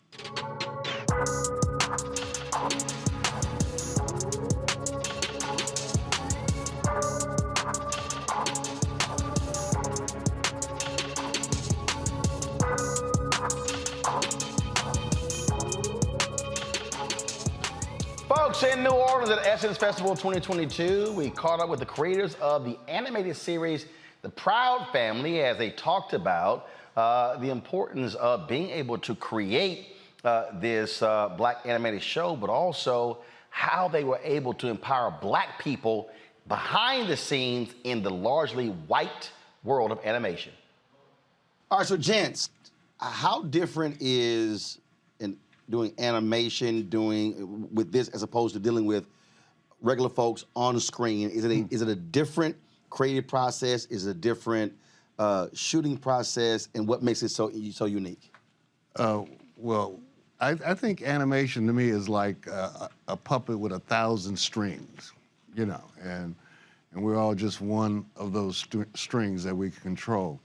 You know, I do the writing, but the real magic happens with the animation, and that's what these guys are magicians. And so it's first of all, it takes 2 years for us to get an episode out the door. So that's one episode. Oh yeah, you should see our flow chart for our schedule. It goes 2 years out, and then after that point, we have one a week. Boom, boom, boom. You know, but 2 years for that first one to hit. Wow. Yeah. That's not a normal process. Now, it's always the process with animation. That's why you always... No, meaning when we think about traditional television shows or movies. Oh, no, it's quicker. Yeah, because you got a camera and you shoot live and pump the editing room, throw some effects, bam. But for us, it's meticulously frame by frame. It's like, because we're creating something from completely nothing. And we're making you believe in who those characters are. We're making you believe that they exist in this world. And the words that are coming out of their mouth that are telling the story, we make you believe that that's real. And we're adding all the sentiment, all the humor, all the heart. You know, and that's where, you know, I mean, that's how we work. Yeah. It's like, that's the great thing about how we put all this stuff together synergistically is that, you know, Ralph is a master storytelling guru, and we as artists, we always love that stuff. Like, you know, we lean into that heavily when we see a great story with great characters. That's what we do this for. Now, how does it work? Because if you're shooting normal, okay, we shoot that scene. You can't go, hey man, I ain't like what y'all just did. Hey, look. Man, that's gonna be 4 months. So before y'all get to your part, y'all got to be on the same page. Right. Yeah, exactly. So we generate, look, we do all the things. We bring the actors in, we record the voices. And while we're recording the voices, the storyboard artists are starting to put together the storyboards, so we get them the real records real quick, just so they can be inspired by the vocal performances. And they put that together, and it's like a weird thing. For me, an animatic is like animation light. It's just where it's drawn in, but it's still moving. I thought it was a thing. I mean, for me, when I first started animation, I said, oh, we done. And Bruce said, no, man, that's an animatic. No color, ain't nothing on this shit. Ain't nothing cinematic on this shit. You're like, it's a drawing. Right, yeah. But that was cool, that the fact that Ralph could actually watch that animatic and get the whole show from that. Because sometimes animatics don't deliver that. So the fact that he would see it and the whole crew would see it at its animatic phase is key for us, because now we just got to go in and really add those subtle nuances and all those little things that make it. First animation project? This Proud Family was in 2001 when we first did the show, and actually we started in the late 1990s discussing it. It's the first time I've ever done animation.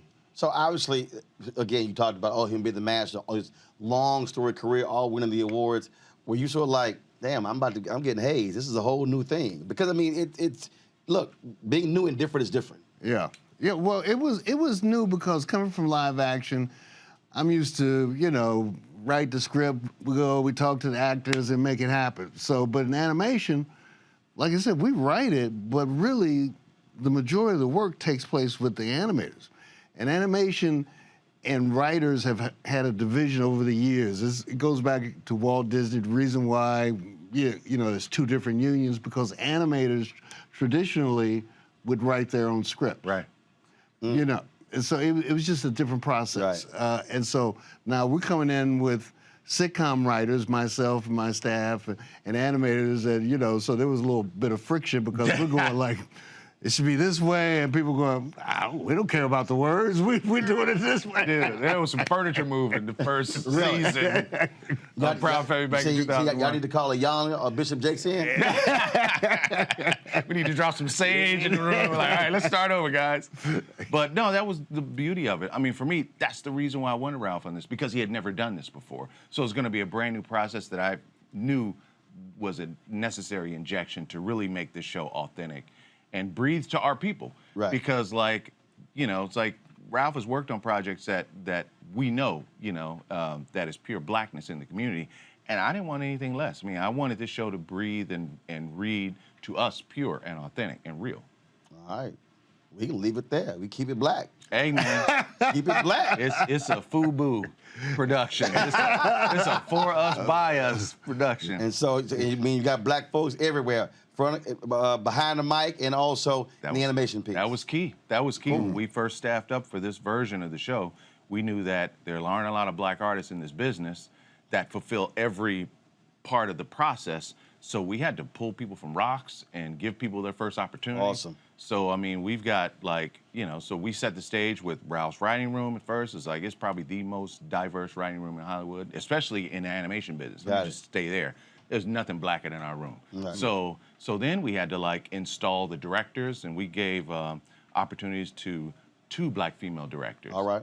And that doesn't exist in the animation side of the business. 2 of them, the unicorns, exist on our show. And so from every process on down, we made sure we put a person of color to actually carry through this process, because they could identify, you know, how the story being told and the subtleties and the nuances and the specificity that really allow us to tell the right story. And even beyond the first time we're doing this series about a 12-year-old, first time around 12-year-old black girl, right? Me and Bruce, we fit the profile for that, right? So this time we're coming back, we aged up the character to 14, and we just brought in a lot of black women to inform the process. In the writer's room, the directors, the 2 black women are directors, it just doesn't exist in this business. Animation is far behind live action. You know, I was sitting, when I first came over there, I was sitting in the cafeteria. I'm sitting there eating, I started looking around. I said, I'm the only black person in here. I've never, Right, that's new for you. You like, I ain't had this in a while. Come on, this is, 2019. I mean, I've never actually ever experienced that ever. Right. I mean, even back in the dark days, it wasn't that bad. Wow. And it's like, that's what it was about. Every time Bruce and I get in the elevator, say, what show are you doing? I said, I'm doing Big Hero 6. Yeah, we're doing it. I said, no, Proud Family. Yeah, they do, right? They do, Proud Family. Only black folks up there. Proud Family. Right. So we're about changing that culture. There you go. And so we've really, on this second go around, we've really gone a long way. It's hot too. All right, cool. All right, well, gentlemen, I appreciate it. Yes, sir. All right, thanks so much. Okay. Yeah, man. Good luck with it. Thank you, man. Appreciate you. All right. All right. All right, folks. Tammy Roman, you know her from various reality shows, but also from being an actress. She has a new show that's dealing with folks who cheat. We got a chance to chat with her in the Coca-Cola lounge at the Convention Center. Here's what she told me about her new show. Tammy, what up? Hey, Roland. What's going on? I feel like I haven't seen you in forever. Yes, it's been way too long. And of course, I still remember me, you, and Elise in Miami for the TV One deal. Yes, at ABFF. he wears his ascot. And let me tell you something, he dances. Him and Elise dance from the time the party starts to the time the DJ's like, it's over, the lights is on. That's how they do it. Oh, I believe in shutting parties down. I don't believe in leaving early. He shuts it down. I believe in leaving early. So what's going on with you? What you working on? And also, you still living in my city? Listen, I love Houston. So yes, I am still there. But I'm working on Caught in the Act Unfaithful for VH1, and it premieres July the 18th at 9 p.m. And I'm excited because it is a show about relationships. And we are helping people find out if there's infidelity in their relationships. And I know what you're saying. Okay, so it's a modern day Cheaters. But it's so much more than that, Roland. I mean, we really try to offer the people entertainment as well as enlightenment as it pertains to their relationship. So are you like rolling up like 48 hours in cops? It's a little more structured than that. Okay, all right, you know. We want to be pulling people you know, the side of the freeway in a Caprice Classic. I'm about to say, Tammy rolling up in black leather pants and some pumps with a whip. Shot, what you doing? No. It's more structured than that. And you know, we got what another thing I'm excited about is it was created and executive produced by an African American female, LaShawn Browning, and she really took the time to make sure that this was going to be something that we could be proud of within the culture. You know what I mean? And trying to educate women on toxic relationships and what that really means. Now, are you busting and cheating women? We are busting everyone who is not honoring the commitment within their relationship. So we've got men, we've got women, we got it all. I'm just gonna say that. We got it all. That sounds like a lot of drama. It's definitely drama-filled. I'm not going to say that it's not. I mean, anytime you have a relationship and somebody gets caught cheating, there's going to be drama. We definitely have that aspect. But there are a lot of layers to it. People get to sit down with the other person and have a real conversation with them and find out, you know, like, why you interrupting my relationship? And so we're excited about that. I said, what's up with the bonnets? Oh, the bonnets are still in business. Bonnet Chronicles is still in business. It ain't going nowhere. Because that's everybody's voice in their head that says the things that they think they shouldn't say, but we go ahead on and say them. So blame it on the bonnet. Blame it on the bonnet. I put that bonnet on, everybody better watch out. Well, look, it's always good to see you. Good to chat with you. So keep handling your business, and I see you look blinging. Okay, what's up? Oh, like, what's up with the coordinated with the outfit? Yes. You know, great. Got the silver, the chrome, and the gray diamonds. You know, it's all there. My husband's a good guy. Oh, all right, sounds good. All right, always good to see you, baby. Same here, Roland. I appreciate you so much. Talk to you. All right. All right, folks, gotta go to break. We come back, we're gonna talk about Nat Geo's show Critters. Also, Devon Franklin talks about a variety of issues, including his new book. All that and more as we recap the 2022 Essence Festival, powered by Coca-Cola, right here on the Black Star Network.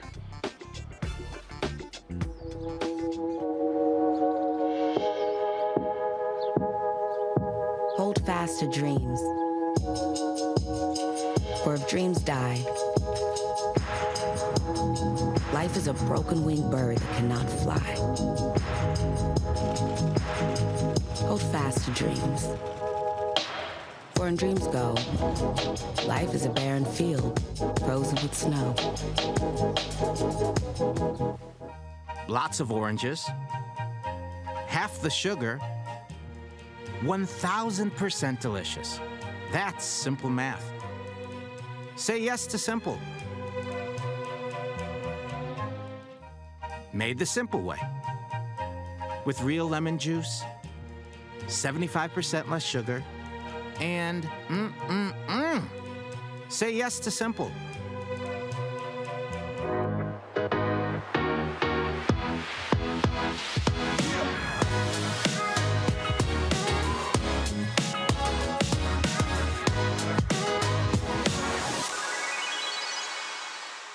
What's up, y'all? It's Tammy Roman, and this is Black Star Network.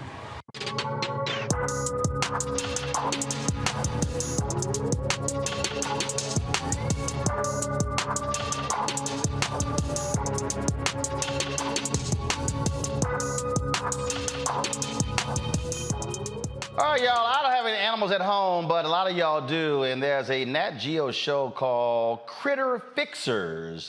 Faith Daniels, who handles social media for HBCU League Pass, she was a correspondent with us in New Orleans at Essence, and she had a chance to talk with the host of that Nat Geo show. Hello, everyone. It's Faith Daniels, and I am here with the Critter Fixers, Dr. Venara Hodges. And I'm Dr. Terrence Ferguson. How are you guys doing today? Fantastic. Doing great. So I heard you guys are HBCU grads. Rep your hoods. Fort Valley all day. And Tuskegee University School of Veterinary Medicine. So what made you choose Fort Valley and Tuskegee? Well, you know, I mean, we always, you know, like HBCUs, and, you know, I'll be honest, I wasn't smart like this guy, so I had okay grades, so I kind of, you know, wanted to stay close to home. I'm from Fort Valley, and, you know, they gave me a chance. Yeah, for me, you know, I had a history of HBCU in my family, and I came out of high school on a football scholarship. And the ironic thing about it is I was actually going to Tuskegee. In the night before signing day, I changed my mind and I went to Fort Valley State University. And I still end up back at Tuskegee, so everything kind of go full circle. So you guys met in college. How did you meet? Where did you meet? And how did you guys become friends? We met on the bridge, we always say. So we was taking a class called limnology, and that's the study of water. So we actually were on the bridge of the river. So, I'm smart enough to sit by the smart guy. So, the rest is history. What would you say? Yeah, same. We met, I was a veterinary technology or science major. He was a biology major. And I took a lot of classes in biology. And we was in a class, and that's when we first met and just became friends. So when did you guys know that you wanted to be animal doctors? So I took a kind of a non-traditional road. Living in Fort Valley, they had like a lot of lakes and ponds. So I would go down and kind of get frogs and fish and try to do some different things. I thought I was gonna be the first black Jacques Cousteau. So I majored in fisheries biology. And as I kept going, I thought, okay, I'll do a few things with fish. I ended up going to Nepal, which is in Southeast Asia, and putting together a fish project. And just as I was graduating, I thought I like all animals. So I decided, let me just, instead of going to get a PhD, I'm going to get a veterinary degree. And Tuskegee was it. So that's kind of how I ended up. Yeah. For me, I guess I'm a little more traditional, right? So at 8 years old, we had, I'm from a very small town, first of all, that we have 2 traffic lights and a caution light. I grew up, we had dirt roads, and our dogs, they just ran free. They were not necessarily in the house at that time, and we didn't have them caged up or anything. And I had a dog that was hit by a car. And, at that point, I'm like, I got to help this dog. So you get a little alcohol and a little peroxide. That's all you know, as being young. And just worked on this dog and doctored it back to health over a few days. And just by doing that, it lit a fire in me to want to become a veterinarian, Now being a veterinarian, I look back on it, it wasn't anything very miraculous. I think it had some scars on it, but it was enough to light that fire in me to want to become a veterinarian, and just blessed to become one. So I'm already knowing when being in college that those classes were very vigorous. So which class was just like, oh my gosh, I don't know if I'm gonna pass? For me, physics.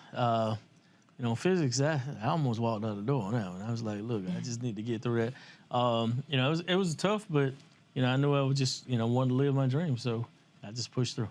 Always no question for you. I know it was organic chemistry. Yes. I can remember being in organic chemistry, and I knew I wanted to go to veterinary school. I was at the end, right? I just needed organic 1 and 2, and I can remember taking that final exam. I wrote a note on my test, and I just told the professor, please, if you could just let me out of this class, I just need to pass. I want to go to veterinary school. I don't ever remember anything else about this class.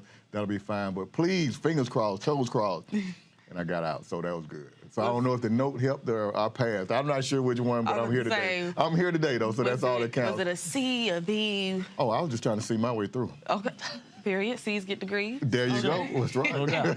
No doubt. Okay, so that's just like really exciting. I know C's do get degrees. Yes. I think I had a few. Mama, if you see this, I'm sorry. Yeah. But I heard that you guys have a show. Yes. So please tell me more about that. Let us know what the name of it is. So Critter Fixer Country Vets. It's kind of following us throughout the clinic. We treat over 20,000 animals, and we treat them all. Camels, squirrels, sugar gliders, fish, snakes, you name it, we treat it. So it just kind of follows us throughout the clinic, and kind of follows what we do. Yeah, sure do. And it's on Nat Geo Wild, and you can also binge watch if you want to on Disney Plus. So pretty good show, I have to say so ourselves, because it's just who we are, It's a veterinary show, but Dr. Hodge, I'm sure you can figure out right now, we like to enjoy each other, we like to have fun, and we try to portray 2 intelligent black young men, and just try to share the profession, which is a great profession of veterinary medicine, with the world, and show kids that it is an option for them as well. So what is the biggest animal you guys have had to work on, or most exotic animal, or? You name it, we work on it all. I was thinking maybe that camel. That camel was pretty cool. I also work on spiders, Yeah. What does a spider need? You do what we call husbandry, where this particular spider came in because, the guy was feeding it, and then it wasn't eating. And so, I asked him to bring in everything so I can kind of figure out. But what the spider was doing was basically making Lunchables. So it would take it, get his prey, and then it would suspend him in his web. So whenever he get hungry, he just go get the food out of the web. So it's just kind of learning exactly, what spiders do and knowing their husbandry.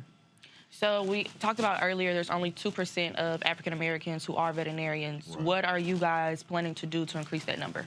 Well, one thing that we have a program in place called Vet for a Day, and it's a program that's geared for youth. And we bring the kids in for a day, and initially we'll show them how to become veterinarians, meaning that it's more theory, what classes you need, what it takes, like what you need a letter to get in veterinary school, how many hours of volunteer you need. And the first part is more educational, which is my part of the day that he says. So the afternoon is the fun time, which he says his part of the day. And the kids actually get to come in and see different things. They get to see live surgeries, how to restrain animals. They get to see ultrasound, x-ray, endoscopy. They learn how to suture and what suture material and how to stitch up. So it's an afternoon of fun, but it's a full day of that. And it's not just one day. We're tracking these kids and developing a mentor program to try to mentor them all the way through. We also have a component of this that goes to HBCUs. So we do a college tour. Okay. We went to Prairie View a couple of weeks ago. We went to Harris Stowe, Fort Valley, Tuskegee. So it's really just trying to show them exactly what it takes to become a veterinarian. Because, most of us, we understand in the black culture, animals, we love them, but how do you become a veterinarian? Most kids kind of don't know, and the parents don't know. Right. Yeah. So we just want to teach everybody and show them how they could kind of become a veterinarian and help increase this number. Yeah. And, I said this program now it's nationwide, So we've already been to, well, of course, Fort Valley. We went to Houston earlier. I went to Las Vegas. We will be in St. Louis in a couple of weeks, as well as Philadelphia. So it's a program that we've started.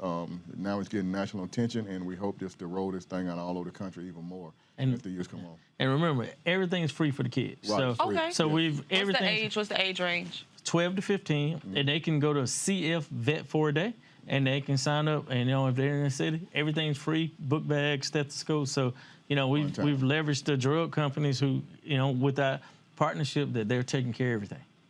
Okay. Yep. So before I let you all leave, for any students or any African Americans that look like you, walk like you, talk like you, what is your advice to them as they pursue a career in veterinarian? Well, one thing is find that mentor. I spoke about earlier that I wanted to be a veterinarian at 8 years old, and I didn't have that mentor. When I was in high school, I was seeking out mentors and didn't see any that looked like me, and the ones that did not allow me to come in to mentor me. And went to undergrad at Fort Valley State, but it wasn't until I was a junior that I met or saw the first veterinarian that looked like me. And I know what that did for me, because there was a time where I became discouraged, but I hadn't seen it before. I dreamed it, I wanted it, but I had never seen it until I saw it, and then it reinvigorated me. That's why this program is so important for us, because kids get to see us, they get to touch us, we're real, and it's something that's an option for them. And don't take no for an answer. Just keep going to clinics and asking, can you come in and sweep the floors? Because, people don't realize you can have a 4.0 and want to go to veterinary school, but you need a veterinarian to write a letter.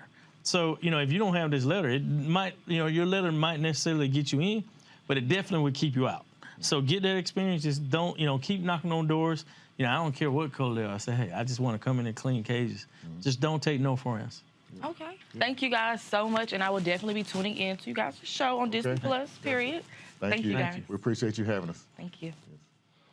All right, folks, got to go to a break. We come back, we'll hear from producer Devon Franklin. We'll talk about a variety of issues, including his new book. You're watching the Black Star Network's coverage of the 2022 Essence Festival, presented by Coca-Cola. Back in a moment.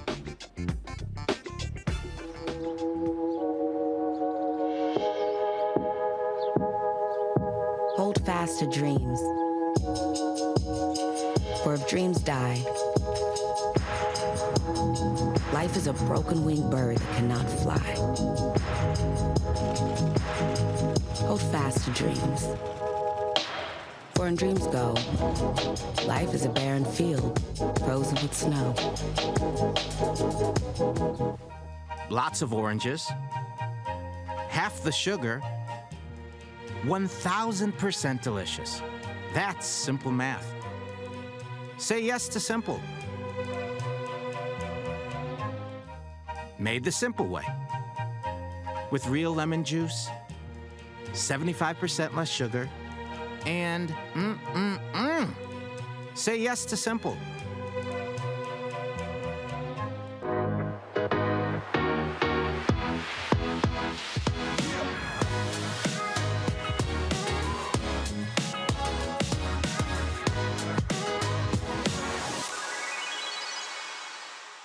Hi, we're the Critter Fixers. I'm Dr. Bernard Hodges. I'm Dr. Terrence Ferguson. And you're tuned into Black Star Network.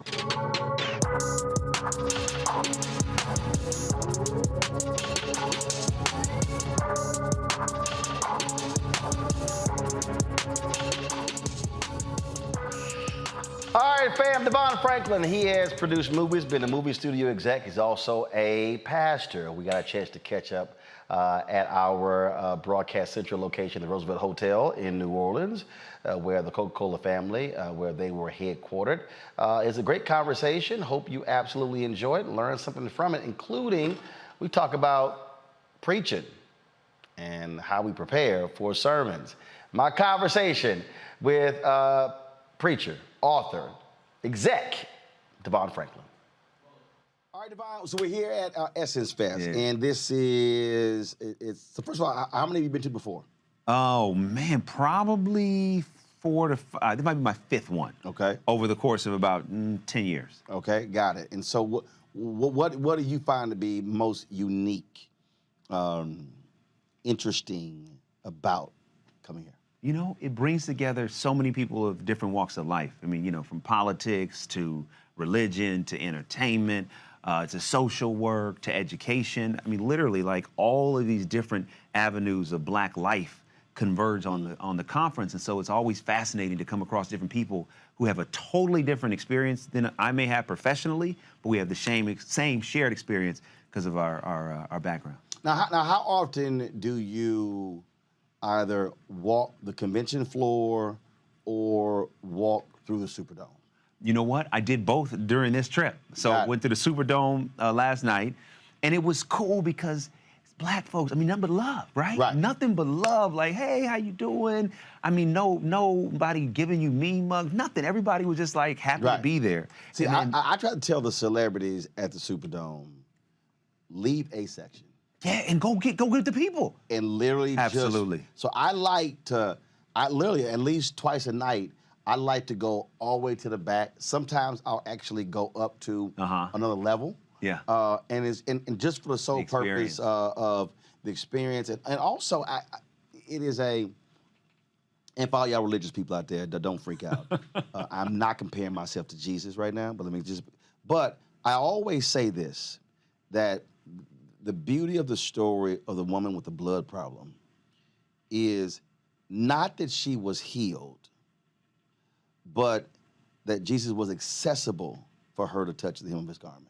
That's true. I love that. And so the thing for me is Bishop Martin. People got to be accessible. Yes. And so if they never get to speak to you, how you doing, I love you, touch you, you're distant. And that's why I do that. I mean, I walk the convention floor every time, and we might have to take selfies for 45 minutes or an hour, but they get to touch you and see you. Yeah. I did the convention floor today, and same kind of thing, you know. And also, you get a chance to see what the real experience is. Right. Because if, you know, let's say I just came and spoke and left, I get a part of it, but I don't get the whole experience. But to be there on the convention floor and to see all the different booths and, you know, Black business and different people, I mean, it was a great experience. See, I always describe, when I talk about it, as ultimate Black love. Because you're right. I mean, you're going to run into folk from all walks of life. Yeah. You're going to run into CEOs. You're going to run into doctors, lawyers, street pharmacists. You're going to run into everybody. And folk got stories and first time they met you. Like one woman, I think she was like, we've gotten selfies like 8 years in a row, and like straight up. And so, but again though, to me, that's what's so amazing when you get to actually flow and have that kind of experience. Absolutely, without a doubt, without a doubt. I mean, I think it makes the experience, you know, and then also lets people know that we're thankful. You know, a lot of us have our livelihood because people support it, vis-a-vis entertainment. And so to be accessible and to let them know that they're appreciated, it really matters. So Will Packer, my frat, Malcolm Lee, they did Girls Trip. So since you're a Hollywood producer and you like to think of, you like do stuff that's also faith-based, what would be a faith-based movie at Essence Fest? Oh, wow. Let's see what you got. Oh, man. Well, you know, it would probably involve a Sunday, you know, and the gospel experience. And I'd have to think about the rest. But, you know, that would be my instinct, is that, you know, there's either a church group or a women's ministry group. And the whole point is to get to Essence, and that there's some hijinks that ensue. And maybe some unholy, you know, some things that happened before, but on Sunday there's redemption for them before they get back on the plane and go home. Yeah. See, y'all always got to get to on Sunday. See, I always tell people, you can always tell the difference between, for me, good preachers and bad preachers. Okay, what's so my wife would take, cause I take copious notes, sermon notes. And so she look over and it's like 3 lines and all it is the date, the church, the pastor, the script, the sermon, the scripture and the sermon title. That's it. She know I ain't feeling them. Right. And bad preachers always, so I'm gonna ask you first, what is the guaranteed shout of a bad preacher? The guaranteed? It's the guaranteed, no matter how awful the sermon is, it is the guaranteed shout. This is the hallmark of an awful preacher. An awful preacher, will rely on this, no matter what. What is it? Oh, wow. God is good all the time? No. Nope. Nope. What's the guarantee? Awful sermon. They know it's horrible. They know it. Then they will get to that point. But one day on Friday. Yes. God, you know, Jesus died on the cross. But early Sunday morning. Okay, how awful it is. He rose from the grave. Yes, there's one particular preacher, and I'm sitting, my wife, I'm like, here it come. Friday. Automatic. Folk gonna stand up and shout, and I'm sitting there and I'm like, you like, oh. I turned around and said, they know this sermon horrible. They know he can't preach. That's a good point. I never thought about that. Every time. But early Sunday I've heard morning. more than a dozen sermons from the same preacher, and I sit there and I be like, wait till Friday. and when it hit, she just hit it. She did, oh my, she looked at me like, I said, you know it's coming. Wow. That's I don't care how bad it is. That's funny. If you with black people. That's true. If you give it a speech and it sucks, go ahead and hit Friday. Go ahead. And Jesus rose. And you good. You good. Everybody gonna holler and shout, we out. Now give me a time where you spoke or you were doing something and the room was not feeling you. And what did you do? What you have to do? Oh, you know, one time I spoke at this leadership conference, and it was mixed race, but predominantly white, and you know, and they were just completely not accustomed to the energy that I was bringing at all, and I just stayed at that level. You know, I just kept going. You know what I mean? I was like, wait, this is me, so. You know, I'm just going to do me. I'm not going to, you know, rely too much on your reaction. Right. And then afterwards, you know, a lot of people that I didn't know if they were feeling it, they came up and said, oh, my goodness, that was amazing. You're like one of the best speakers we've had. But I really just had to stay the course. Because when you're used to that response, it really fuels you as a speaker. So at first when I didn't get it, I got a little timid and I got a little fearful. But I said, you know what? I'm just going to do me. You know, and that's what I did. That's why when I walk in, I absolutely feel the room. First of all, I don't even write speeches, so I don't even waste my time writing speeches. Oh, wow. So I let the room speak. Oh, really? Oh, yeah, I don't even. So how does that work? So when you get up and then you just go? Yeah. Wow. I'll sit there. Now, I might have a concept. Yeah. And then something may happen in between the person introducing me and something else may spark, then I'll change it on the fly. So I'll sit there. So yeah, I was in Florida somewhere. This woman was like, "Oh my God, we would love to run your speech in our black newspaper." I said, "Y'all gonna transcribe it?" Right. She's like, "What do you mean?" I said, "Baby, ain't no notes." She said, "Wait, speech?" I was like, "No." She said, "In this card?" I said, "In this card." I said, "Y'all got to transcribe that sucker." Wow. So no, I don't. So it's like literally, it's just like fill the rooms. So that point there, you could always tell just in that room where people are, and then that sort of allows me to calibrate how I'm going to actually I'm going to talk to the room. I love that. So That's a gift. That's not easy to do. Oh yeah. Well, my wife, so because she's ordained, she got a paper. She went to seminary. Right. So when she gives a sermon, she goes like into a cocoon. I mean, she got like books all around her. Yeah. And one day I walked in, I'm like, "What you doing?" She's like, "Oh, I'm ready for this sermon." I was like, "When?" She's like, "Oh, it's in 3 weeks." Got to take time to break down that word like, 3 and weeks. exegete that text. Yeah. I said 3 weeks. All that for 3. So we was in Chicago, and the church, they had me do 3 services. So we driving, and she's like, "What are you talking about?" I'm like, "I don't know." We're in the car. I'm like, "I don't know." And so then we go into the church. I'm sitting in the pulpit. Introduce me, choir singing. Next voice you hear. And so she texts me, "You decided?" "Nope." And I literally grabbed the Bible. That is so stressful. I literally grabbed the Bible.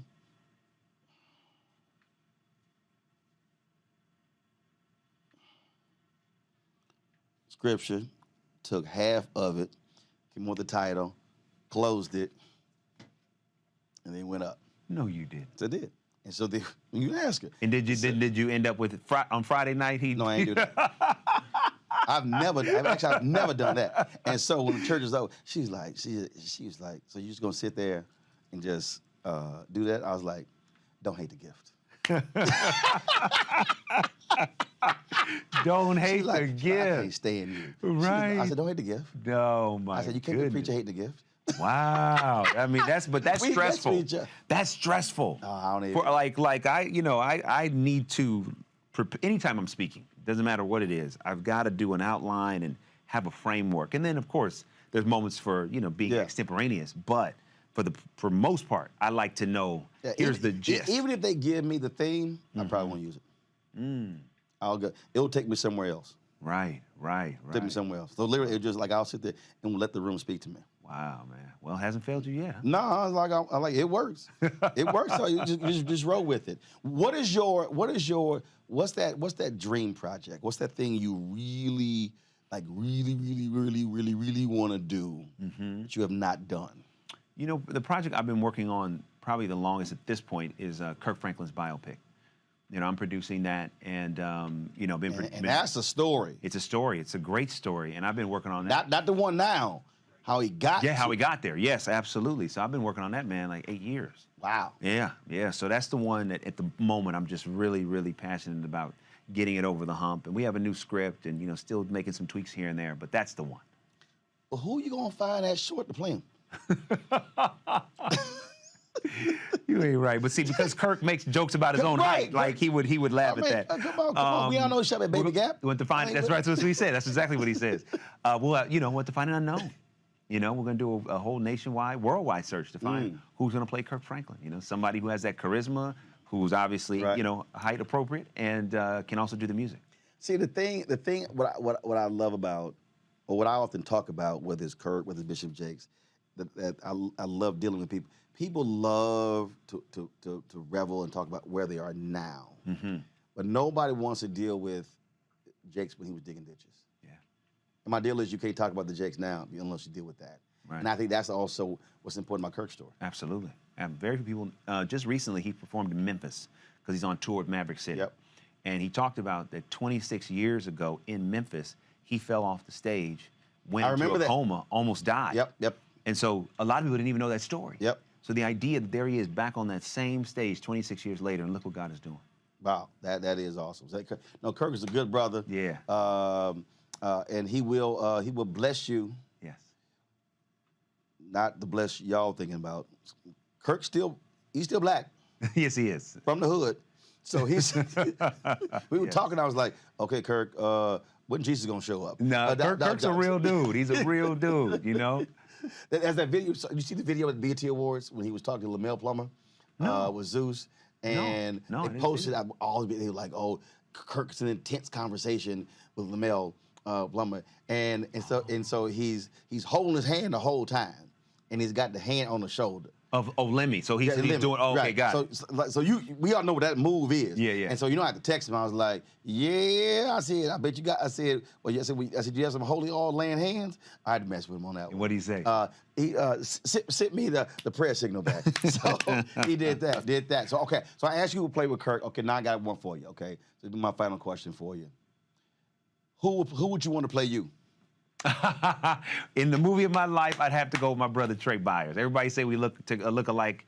Anyway, Trey played Andre on Empire. I know that. How tall is Trey? Okay, you know Trey. Okay, good. Yeah, so Trey. Yeah. How tall is Trey? He's maybe an inch taller. 2 inches taller than me. Yeah. He's tall. He's 6'2", and I'm 6 feet. Oh, see, I thought we were going to have like a reverse James Brown, Chadwick Boseman. No.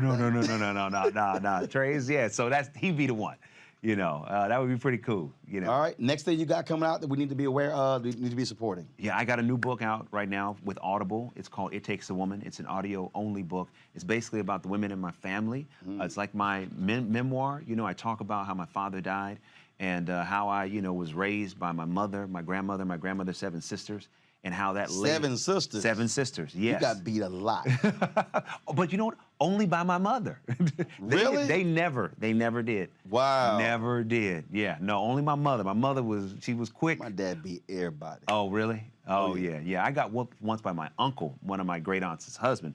That was it, And so this book really tells my story, and I talk about from the death of my father, all the way 9 years old. And so the story starts my dad with was me. 9 when his dad was killed. Oh, wow. He was, Wow. Yeah, I mean, it's such a pivotal age. And I bring the listener in on that very moment when my mother and me and my brothers are in the morgue. And my mother says to go kiss your father goodbye. Yeah. Wow. And so the story. How did he die? He died of a heart attack, 36 years old. 36? 36. It was his 3rd heart attack, yes. Wow. Yeah, he was an alcoholic. Obviously that doesn't, lead to that severity of heart disease per se. But the combination of that and not taking care of himself, Why audio only? Because Audible had seen an article that I wrote for Maria Shriver, and they said, oh, would you like to do a book about this? I said, yeah, let's do it. So they approached me. I went to my mother and my aunt, said, do you guys want to do it? And they said, yeah, so we did it together. Real? So is it so like you're interviewing them, or so did you actually write the book? Yeah, I wrote the book. I wrote the book, but when you listen to it, it's like a movie. So you hear their voices come in and out as I'm telling different parts of the story. So that is cool. In that moment when I'm talking about seeing my father, then you hear my mother's voice, you hear her point of view. And then my Aunt Sandra's voice comes in, and you get her point of view. So every chapter is a new story that keeps unfolding. Was that your idea, or was that their idea? That was mine. Being a filmmaker, I really wanted to give a cinematic experience to the listener. Now, did they negotiate their percentages? They did. Yes, they did. With me. They were like, how much you gonna pay us? I mean, you can't. They were kind of like, okay, so Devon, let's get to the business. Right, literally. How much money we talking? I had to give them 2 installments, I mean, it was like a thing. Oh, yeah, for real. I'm not lying. I am not lying, So that went really well. And then I have Kingdom Business on BET+. It's their #1 news show on BET+. It's like Empire, but set in the world of gospel music. And isn't Yolanda Adams in that? Yeah, Yolanda Adams and Soraya and Michael Beach and Michael Jai White. And my wife was like, is Yolanda hood? Oh, man. She gets down in that series. Because we're from Houston. She's in there. Yolanda's from Houston. So. Yeah, she is. Yeah. Man, listen, when you see her in this series, you are going to have a whole new level of appreciation for her, because she's a real actress. She's like Mary J. Blige in Power. Listen, she that hard. She's better than Mary in Power. Wow. Listen, I love Mary. All hail to the queen. But Yolanda Adams holds her own on that screen. Wow. Yeah. Okay. Yeah. So that's a side of we ain't never seen. You ain't never seen. Okay. Yeah. You watch that show. You say, okay, wait, Yolanda, I don't want to cross you in real life. All right then. Yeah. So that's Kingdom Business on BET+. All right, cool. Always good chopping up, baby. Always good to see you. Thank you. Keep handling your business, baby. Will do. Yes, too. sir. Appreciate you. All right, folks, tomorrow we've got more recap from Essence. Chloe Bailey, Ryan Destiny, we'll hear from them. We'll also hear from a couple of influencers. We also got a crazy interview with the cast of The Proud Family. And so and then of course later in the week, my conversation with that fool Guy Tour. Y'all know that got a little ignorant. And so be looking forward to that as well. So again, thanks to Coca-Cola for allowing us to partner with them to recap the 2022 Essence Fest. Hope you all enjoyed that. And we will have more later this week right here on the Black Star Network. Until then, holla!